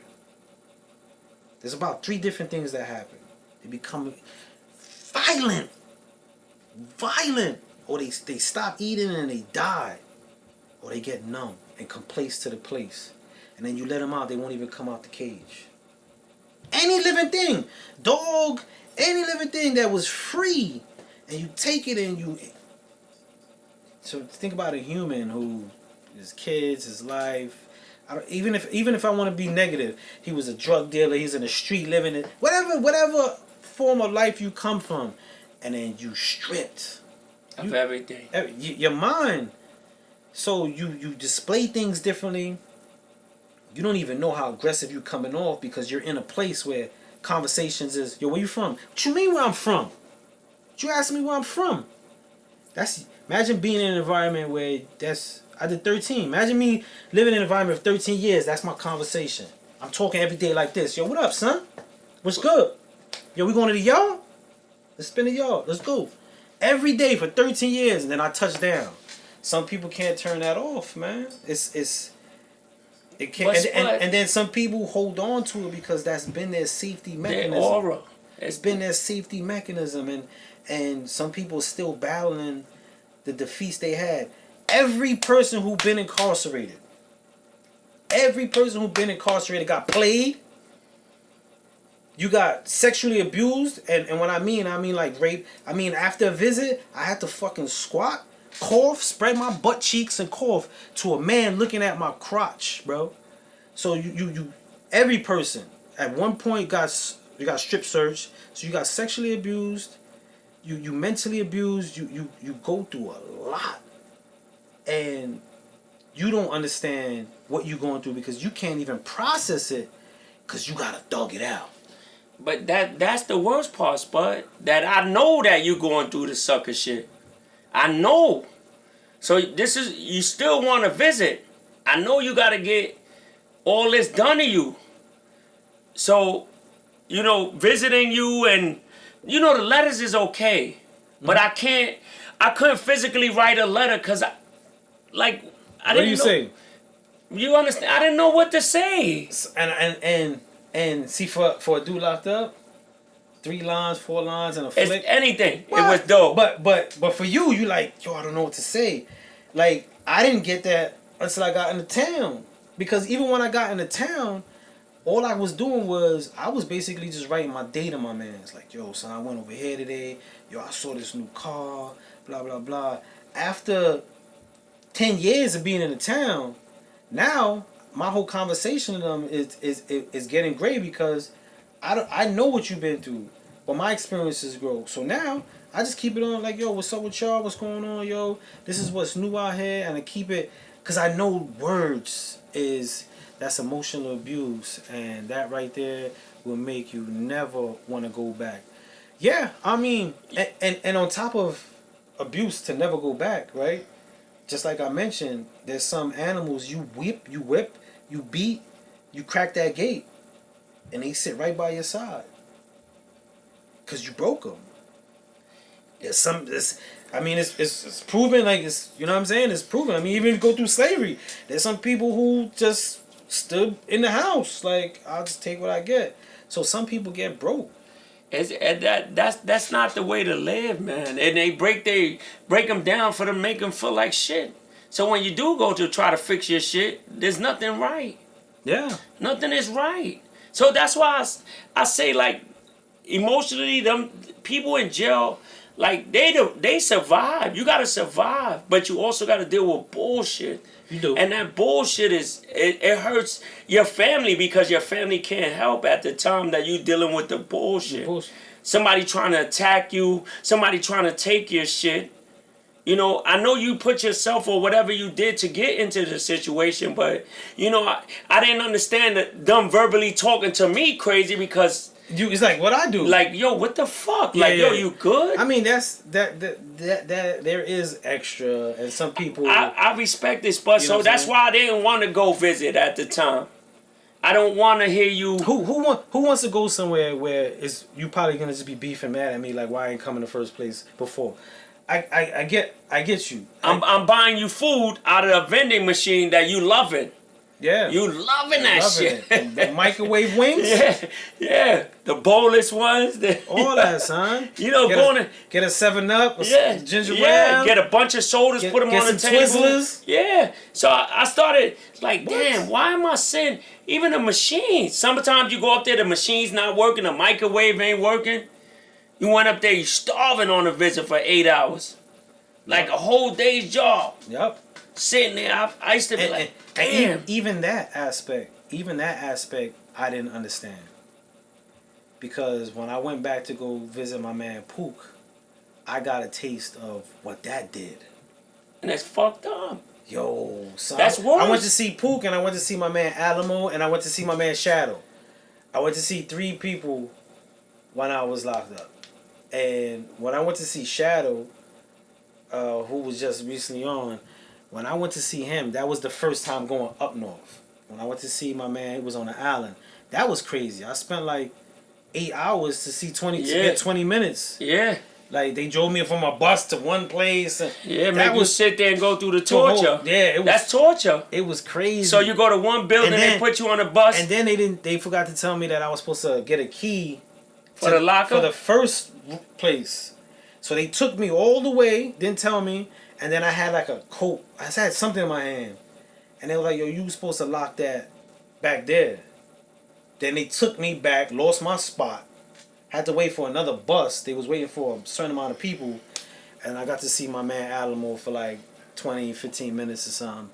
Got to go check 7-minute clicks. Phone call, 7 minutes. Mm-hmm. You talking to them, the shit bang on you. Yeah. You have. Yeah. 10 seconds. Yeah, 10 seconds. I remember all those. That's not good calls, bro. It's not good calls, but those calls were life.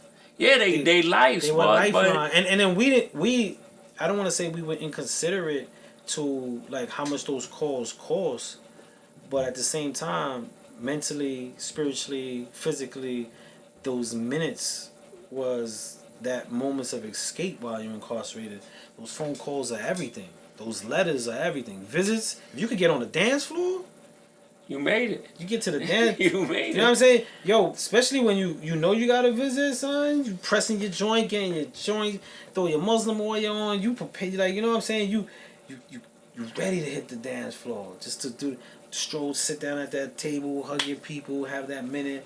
That's the ultimate escape, man. You know what I'm saying? It's the ultimate escape, ultimate conversation. You know what I mean? To be on the dance floor.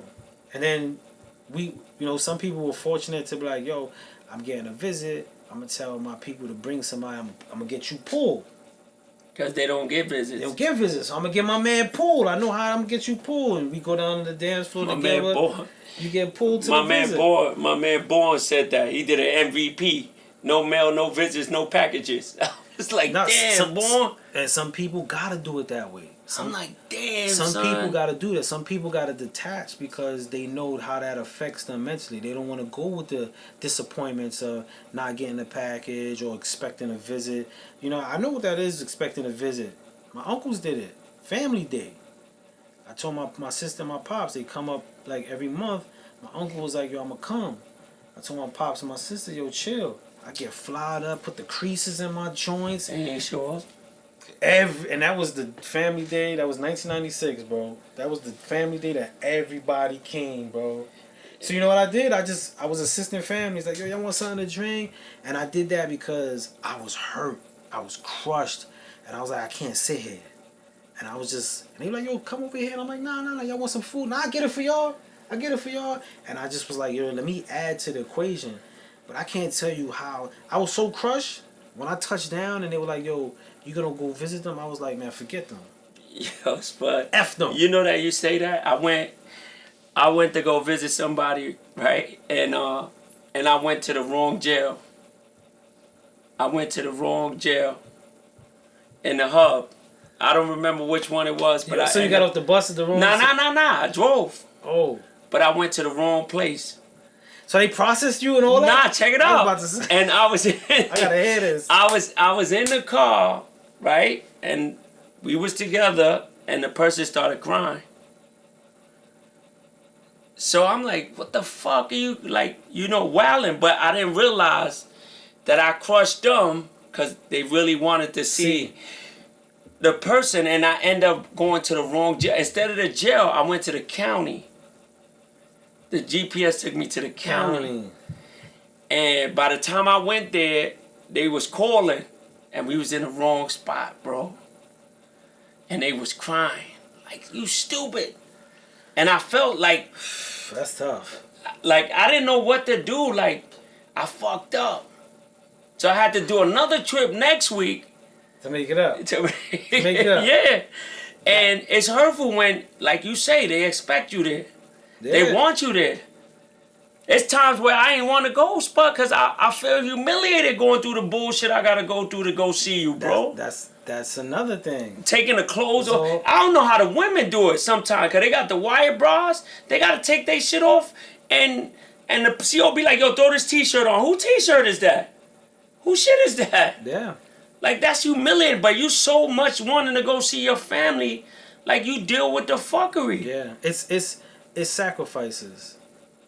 It's sacrifices on both ends, and I think when you're inside, a lot of times those sacrifices are not taken into a major consideration because we're really, and I say we because I was in those seats, we really stuck on how it makes us feel.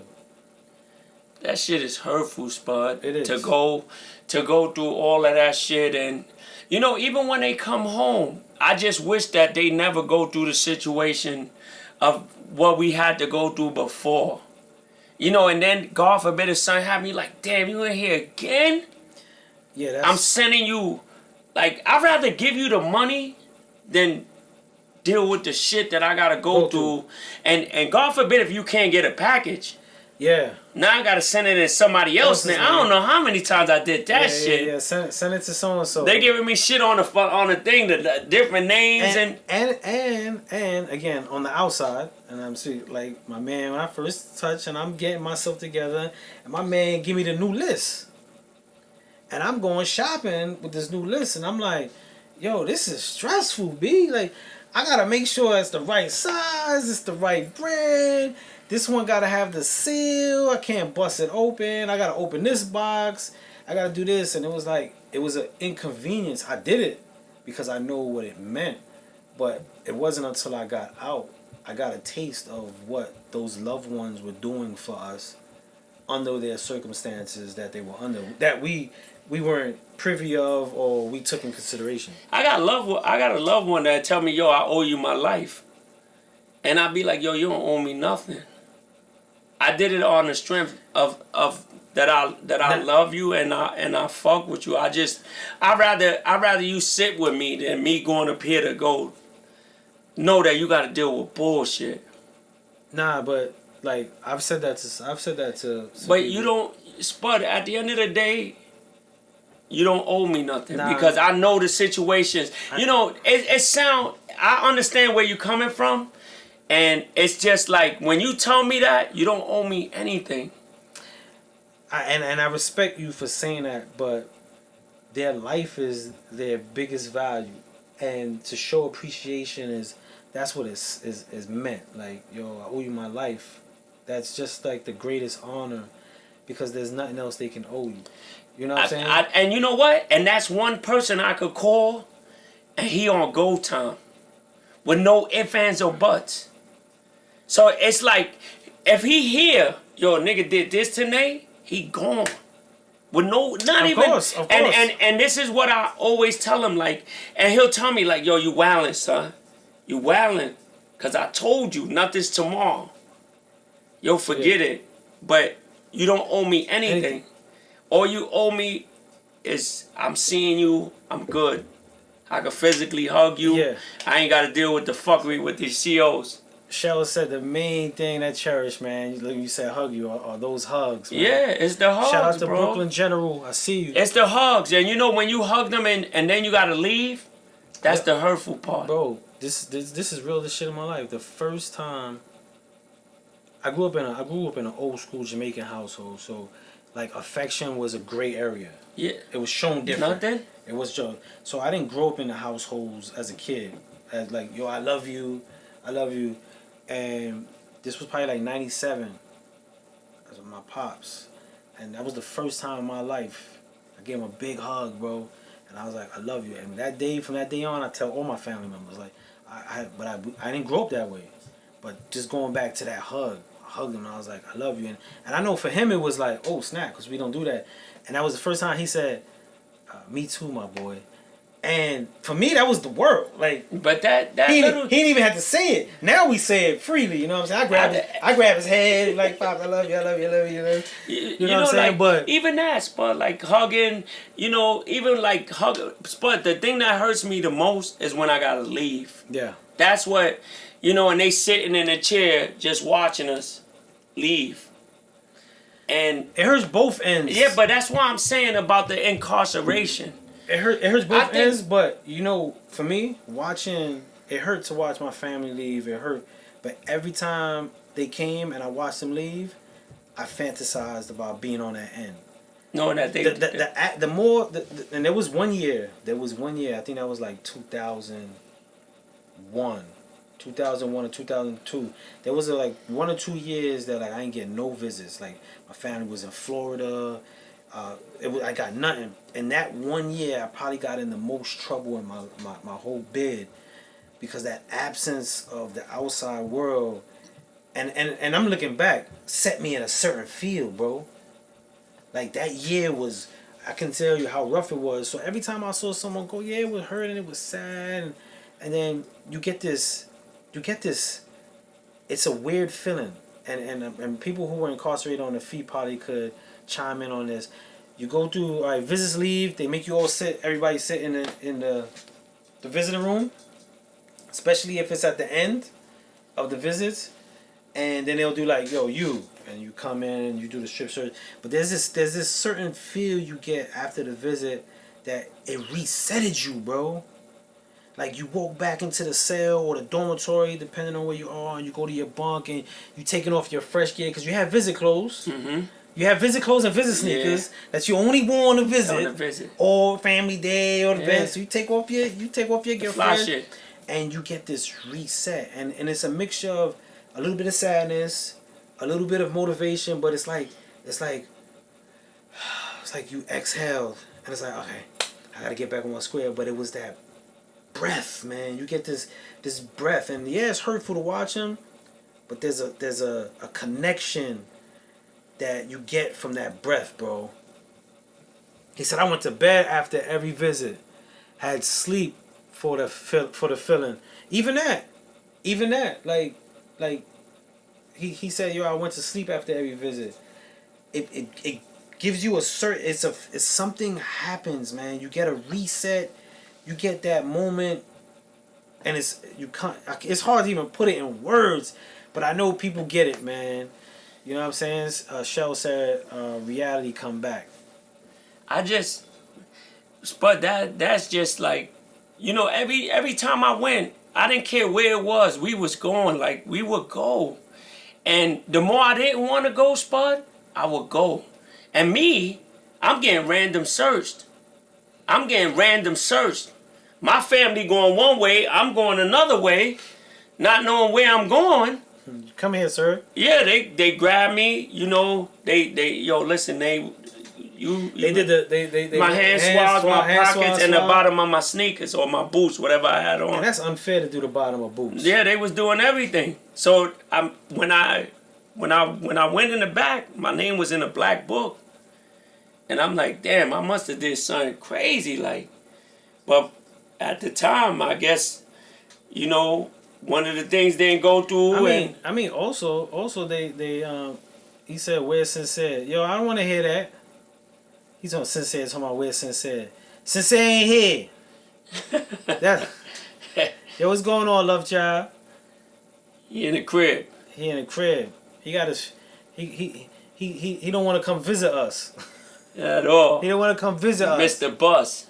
Selling. He's selling wolf tickets and all that, bro. Say he gonna send a package. He ain't sending a package. He ain't answering the call. Phone disconnected. All that, bro. He got the number for That's the. crazy, bro. Then he got the number to put the collect calls on there. Sincere is not sincerely here. He's surely not. Nah, but it's he said with the lady and with the family. Yeah, it's a tough place, and it's a big psychological effect, man. It's a lot to it, and for anybody who's been through it and survived it and maintained, and I commend each and every one of us. I want to say y'all us. That can stand here today on this side of the fence and still maintain a civil and social stance. Spud losing weight. Yeah, son. I'm in the gym with it, son. He said. Nigga getting big. Nigga's an idiot. Nigga's an idiot. And like I told you, Spud, that was the most... Going to go get the grub was the craziest. Because you couldn't get certain things in the jail. No. So we had to, like, even the packages. Yeah. Certain things had to be double packed. And if they didn't like you, they bust the package, and then when you leave, they send it back with you. I told you when son did the party mix, that's what he violated. That's what he violated. Love you too, bro. He violated, bro. Son violated the dude in green. I still remember his face because I want to see him. Nigga violated, Spud. That was the first time I ever got violated like that. They do that all the time. I ain't know they had the heart to do that shit, bro. Nigga did the whole... They'll search something that they know they can't get anything. Yo, he made my family... When he came, he asked the CO in the front, yo, why he outside? Because he was in the box. So when you're in the box, you sit in the front. Yeah. So when he seen him, he like, yo, why he outside? He ended up taking... Bro, my family ain't called for like almost 2 weeks, bro. Almost 2 weeks. And we like, yo, we out. We went, I drove, and he came out. He was like, yo, son, they been beating me up for like 2 weeks, son. The COs, they been jumping me. Exactly. And I'm like, what? So, but his face and everything is not bad. Like he covered up or whatever. And when I seen him, the box crew know how to hit you. Yeah, so they're not gonna hit your face, especially if they know you get visits. He ain't shower. No. You in the box. He ain't shower. It's different. So at that time, I gave him for the food, and they gave me the receipt. So when we leave, you know how they put your name back on the board, yo, your package they didn't accept. Yo, Spud, I went back. It was a clear yellow bag. It was a clear white bag, and all it looked like, he opened every box. But I took the bag and just left it outside, bro. 35 pounds of food. They bust open. Nah, they do that. They know the techniques. They vindictive, and then you could almost guarantee when he went back and probably walked the block and he in his cell, he probably cracked a joke like, yo, how's that package? Yo, let me get some. Like, I mean, that's the concept you face, especially if he was in the box 200. I don't know if he was in the 200. In green, he was in green. He's in the green one. Yeah, that's the 200. Yeah, that's the when 200. when I went, the shower's in the back of your cell. Everything's in your cell. It was just crazy. He was still owe Spud stamps. Yeah, Sham still owe me 50 stamps. To this day, I don't let it up, and we in the town. Every time he come around, yo, son, you got... He be like, 50 stamps? He owe me 50 stamps, bro. Yeah, son. Sham. Yeah, you right. And I ain't letting it up. I told his wife, everybody. That he owe? He owe me 50 stamps. He be like, yo, but I paid you other... No, man, I don't care about that. You owe me 50 stamps. I just feel... I'm just happy that, you know, my family good. They good now, and... To everybody that's in there, man, just hold your head, man. And you keep taking care of your family and do whatever you can, man. Yeah. Cause they live a different life, man. Especially if they gotta go way up north. And now with JPay, it's a little bit easier to write.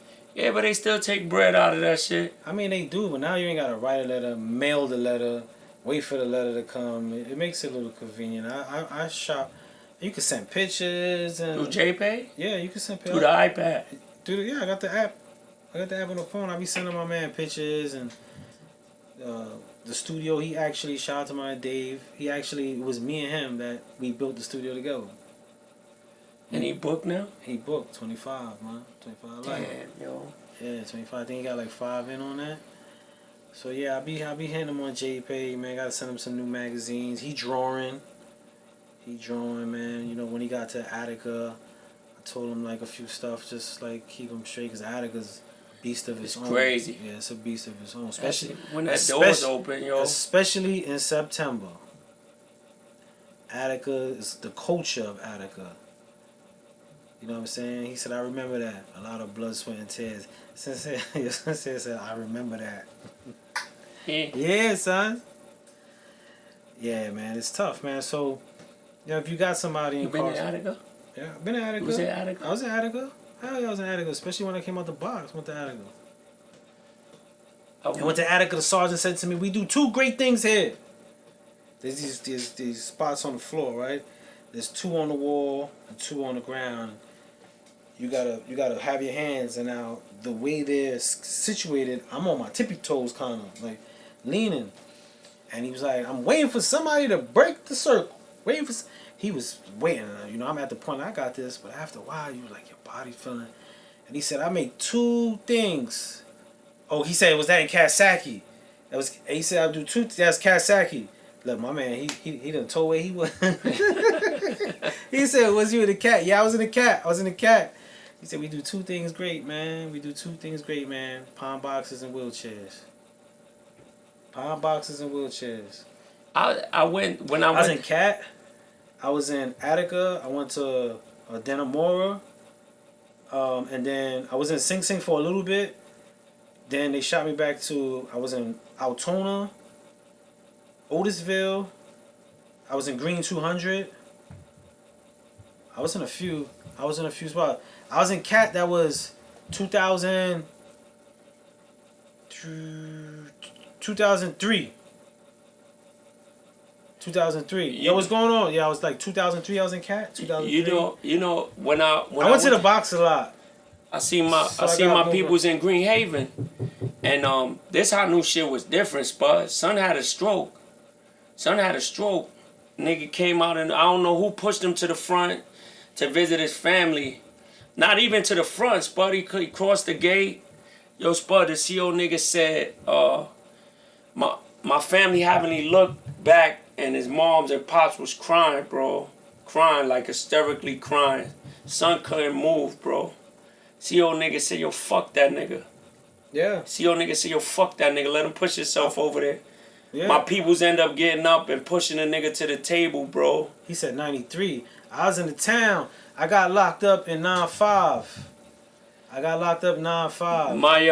My family ended up going to push the OG, you know what I'm saying, to the table, and his moms and pops, they was a little old, man, like older, and yo, they was crying hysterically, bro.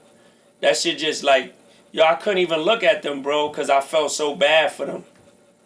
I couldn't even look at them because all she did was cry, and she was an older woman. I'm like, damn. That's tough, man. Like, what are they gonna do when we get out of here, bro? Do a long ride on the bus to see their family member twisted like that. Yeah, it's tough, bro. I worked as a nurse's aide in the RMU in Fishkill, and then I took hospice. So the RMU has 2 parts. If you have a medical stabbing, whatever, anything on this side, and then if you were dying, you were on the other side. And the way they was just leaving brothers to die, bro. Like, that's why I took hospice. Man. And to play chess with Mr. White, like, for 2 weeks, and then I come in like, And he I'm gone, gonna hook right? Mr. White. And they're like, yo, you gotta clean that room up. Mr. White dead? He dead, bro. Shit is crazy, Mr. bro. White dead, or there was an older dude that we weren't allowed to go in that room unless we were cleaning garbage, and seeing him like take his last breaths and no urgency, like just let him, like, You know, my peoples would tell me that all the time, like, yo, you don't never know. He said, you come back and, but that shit just drove me crazy to see son, like, your Spud, son was just, like, lifeless, bro. And the CEO was like, yo, fuck that nigga. Fuck him, let him will himself. And it was a white dude. And you know us, we on the other side of the table. We can't sit on certain sides. Yeah, yeah, you And gotta my, see, yeah. and my family went to get up. And my uncle was, he like, yo, fuck it, he went over there and helped son. And his mother couldn't hug him or nothing because he physically couldn't get up, bro. Yeah, you normally sit where the CEO could watch you. Yeah, that's how they Everybody gotta sit. The CEO, you sit so the CEO could watch you. And that shit was driving me crazy. And my family would tell me certain stories, and I'm like, damn, bro, like, you gotta get out of here, bro. And he like, yo, soon. It'll be 3 years, 4 years. Soon, that's not soon enough, bro. And at that time, my family ended up dying. To see them come in shackles, that shit bugged me out. That was like the most hurtful things, to see them come in shackles. And to see a loved one in shackles and to go to a funeral at the time, I'm like, nah. That was one of my biggest fears, losing a loved one while I was locked up. And blessed that I didn't lose any of the loved ones that I feared, like knowing and missing. That was one of my biggest fears, bro. And was my pops. My pops like 90 right now, so I always was fearful of losing my pops while I was locked up. You know, my family came around the time that my grandfather, God rest his soul, passed, and that was disrespectful. That was one thing I never wanted to see. Them and to look at them like, that was the most hurtfulest thing in the world. That's why on the dudes that's locked up for life, and you know, I could imagine how they live life, Spud. Like, it's no life. It's nothing, Spud. It's nothing. It's no life, but individuals, you make it as you can with whatever little. Now, the reason why I say that, before my sentence, thinking about a dude getting a 1 and 3. When I first I heard a young boy get a 1 and 3. That's like, yo, son, I'm 15. I'm like, 1 and 3? Damn, so he gonna be 16 when he get out. To me, that was like, I was blown away, bro.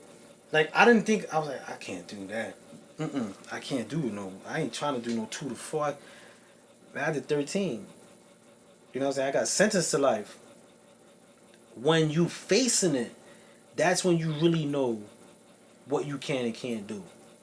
Cause I seen people say, oh, I could do my bid and get 18 months, and you like, yo, son, what's up with you, bro? Eat, take a bath, bro, shower, or we gonna get packed up. And 18 months. So when you faced with it is when you know, like when you know, cause I didn't know. You would have told me that, yo, you're gonna do 13. I probably would have fainted at the arrest. You know, I heard them talking about, yo, you probably get like a 5 to 15. I ended up taking a plea. I copped out to maximum of life with parole and 7 to life. I copped out. I took a plea bargain, 3rd day in trial. 3rd day of trial, I was 16. I was going to trial. I was going to court for a whole year. 95 got locked up. January 95 I got locked up. February 96 I took the plea in February 96. When you booked, right? They locked the chapel come to see you when your family member died, right? Well, no. They inform you. First, if you get a call, they'll inform you, and then it's in there. The chapel don't automatically come. You gotta put in for that. So you gotta reach out to your counselor, and your counselor, it's not automatic. You'll get a call. They might call you up or send your counselor or someone, and then they'll inform you, like, yeah, so and so passed away. They might let you go. Oh yeah. They might let you get a phone call.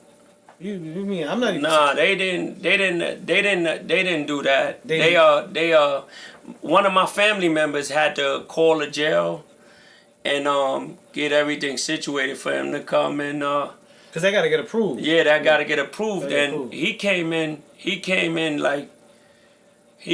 like he was like he killed the world, yo. Shackled up, can't walk, and It was 3 officers. it was 3. So two was at came the in, door, and one is in the back. Yeah. So at the time, my family just walking around, and I'm like, damn, look at all this. See, this is what I didn't want to go through at that time, and I was young. Seeing this as a like young, and I'm like, damn, yo, like he got to go back this long way, and I got to deal with this in the crib, Yeah. and you asking me for shit. he like, you asking me? Yeah. Yeah, man. It's tough, man. Yeah. It's tough. It's tough on both ends. It's hurtful on the I think on the outside and then the inside, Spud, because you got to survive. We out here surviving in a different way. Yeah. So when you do call and we can't produce, it's hurtful for us because we can't help you. And it's hurtful for us inside because we don't know you can't help you. So No, you can't help us. yeah, So- I think some dudes know. Nah. We not even thinking on that, bro. We not thinking about it. We thinking about, damn, I'm not trying to go to the mess hall to eat yakisobe, bro. I just need some canned beans and a rotisserie chicken, bro. I just need some Debbie cakes, bro. Like, we're not thinking about it. We thinking about, man, I just want to hear what's going on in the town. I want my cell to be called for mail call, bro. We thinking about, I just want to go on a visit and see my people, bro. I would even ask them, yo, how you did this long, bro? Like, how you do it? What was there? They ever said anything? Bro, you know every chance I got, he was back in there. See. So that's why I'm telling you, it's like a revolving door. That's kind of hard. Especially, It's a revolving door. Especially if it's continuously happening. That's very hard. But as far as like doing it, it's each day, bro. Each day. I just couldn't. That's it. Each day. Each day that they would be there and I would think about, like when I answered the phone, yo, what up, Nay? Yo, what's up? Yo, what's going on outside? And for them to ask that, I'm like, yo, like we chilling, we still chilling. Cause what a lot of people don't realize. Even take me for instance, my first Spofford, there was a TV, but when I left Spofford, I didn't see TV probably 5 years. I didn't watch TV. Television? Yeah, I didn't watch TV, and there was no TV in McCormick. I mean, there was a TV, but there was no channels. There was nothing for us to watch. There's no cable. No, y'all don't get it. I mean, it was nothing. So I don't know the shows. I don't got the news. I can't get newspaper. So the town, that's why you get yo, what's going on out there? You know what I'm saying? I remember a young boy coming through and he's like, yeah, we went to the club and yo, we was on the sofas. All I heard was sofas, and I'm like, you was at the club? He was like, yeah. Sofa? Yeah. What y'all was doing on the sofa in the club? Yeah. He said, nah, we was standing on it. I said, so y'all went to a club? I was confused. Like, and that's how we gained our information. So when we got to, especially me, when I got to a facility and they had BT and they had rap videos, I was doing homework. That's what they wearing? Okay. I could see me in a jersey with the hat back or with the baggy jeans. Oh, that's what the vibe is? You watch because now you're taking in every bit of the town as you can. Any way you could get it. Visit, phone call, mail, TV. When a new dude come through or somebody you had conversation, you ask them. I used to talk to the young boys all the time. They telling me stuff. I'm like, what? I was so blown away with sofas in the club. It didn't make. I couldn't compute a sofa in the club. He said, yeah, they got a few of them in a section. And what y'all doing? Y'all be sitting in them in the club. I didn't get it. I could not understand a sofa in the club. You missed the whole of it. Yeah. I never saw the You was tunnel. in the tunnel? You wasn't in the tunnel. Never saw the tunnel. I was away. I always heard. I heard all the stories, bro. I used to hear all the stories, bro. So you had the Walkman. I had a Walkman. You had a Walkman, and all you heard was K Slay and shit like that. I watched K Slay midnight Thursdays, drama hour, Damn. and that depends on what facility I was in. And in Fishkill, only certain parts of the facility got The drama hour. the drama because we couldn't get High 97 in the whole facility. So if you was on the other end, you was done off. Damn. You was done off. So depending on where you was, you didn't get that. So, but I ain't see TV for the first 5 years. So that phone call, that's why we would be like, yo, what's up? What's going on out there, son? What y'all doing, son? Word? That's crazy. It's crazy. It's crazy. What else? Because we trying to stay attached. And one of the biggest things that people don't realize about a person that's incarcerated, all we got is memories. That's all we got. Take me. I was 15 years old. I get locked up. I got from about 8 to 15 of memory, age 8 to 15. That's my memories. And after that, It stopped. I'm in prison. So now I'm in prison 1 year, 2 years, 5 years, 8 years, 10 years with 15-year-old memory. I'm trying to, what's going on? Because that's all I got. So when somebody gets locked up, incarcerated, everything that they know stops. So you hold on to that as much as you can until you outgrow it or outgrew you. Me, I was a 15-year-old kid. Now I'm a grown man in prison. I outgrew my memories. So I didn't have nothing but prison. So pictures was everything. Mail was everything. Every chance I get. But for me, it was dreaming. I fantasized in my head like a motherfucker, bro. I fantasized about studios, being rap tours. Like, my mind, like, there was no limit, bro. Battling Jay-Z. I probably boxed Nas. Like, my mind was always somewhere else. And that's what kept me, bro. And this is why I love music to this day. Because that I fantasized with music. Music was what kept playing in my head. And I mean, my studio is called SHU. yeah, It's the box. the box. It's the box in prison. SHU, Special Housing Unit. That's the name of my studio. Yeah, it You know really what I'm saying? is. I wear cuffs I never take these out. I wear broken cuffs to remind me. Yeah, I never noticed that. I wear bro. broken cuffs. I never take this off. I wear broken cuffs every day. And every day when I use my right hand to remind me that I have the right to do what I want to do. I have the right to my movements. I wear it on my right hand. Broken That's cuffs. dope, yo. To remind me. So every time I open the door, every time I'm writing, every time I'm eating, I hear that. That's my remember. I remember like, I got the right to be here. Don't forget it. Because my right could be removed. But every time I move my right hand, that's my reminder. And I always touch it. It's my reminder. My cuffs, That's kid. dope, It's yo. my cuffs. On top of my studio name, SHU. That's dope, yo. Top of my studio name, SHU. But shout out to everybody on TikTok.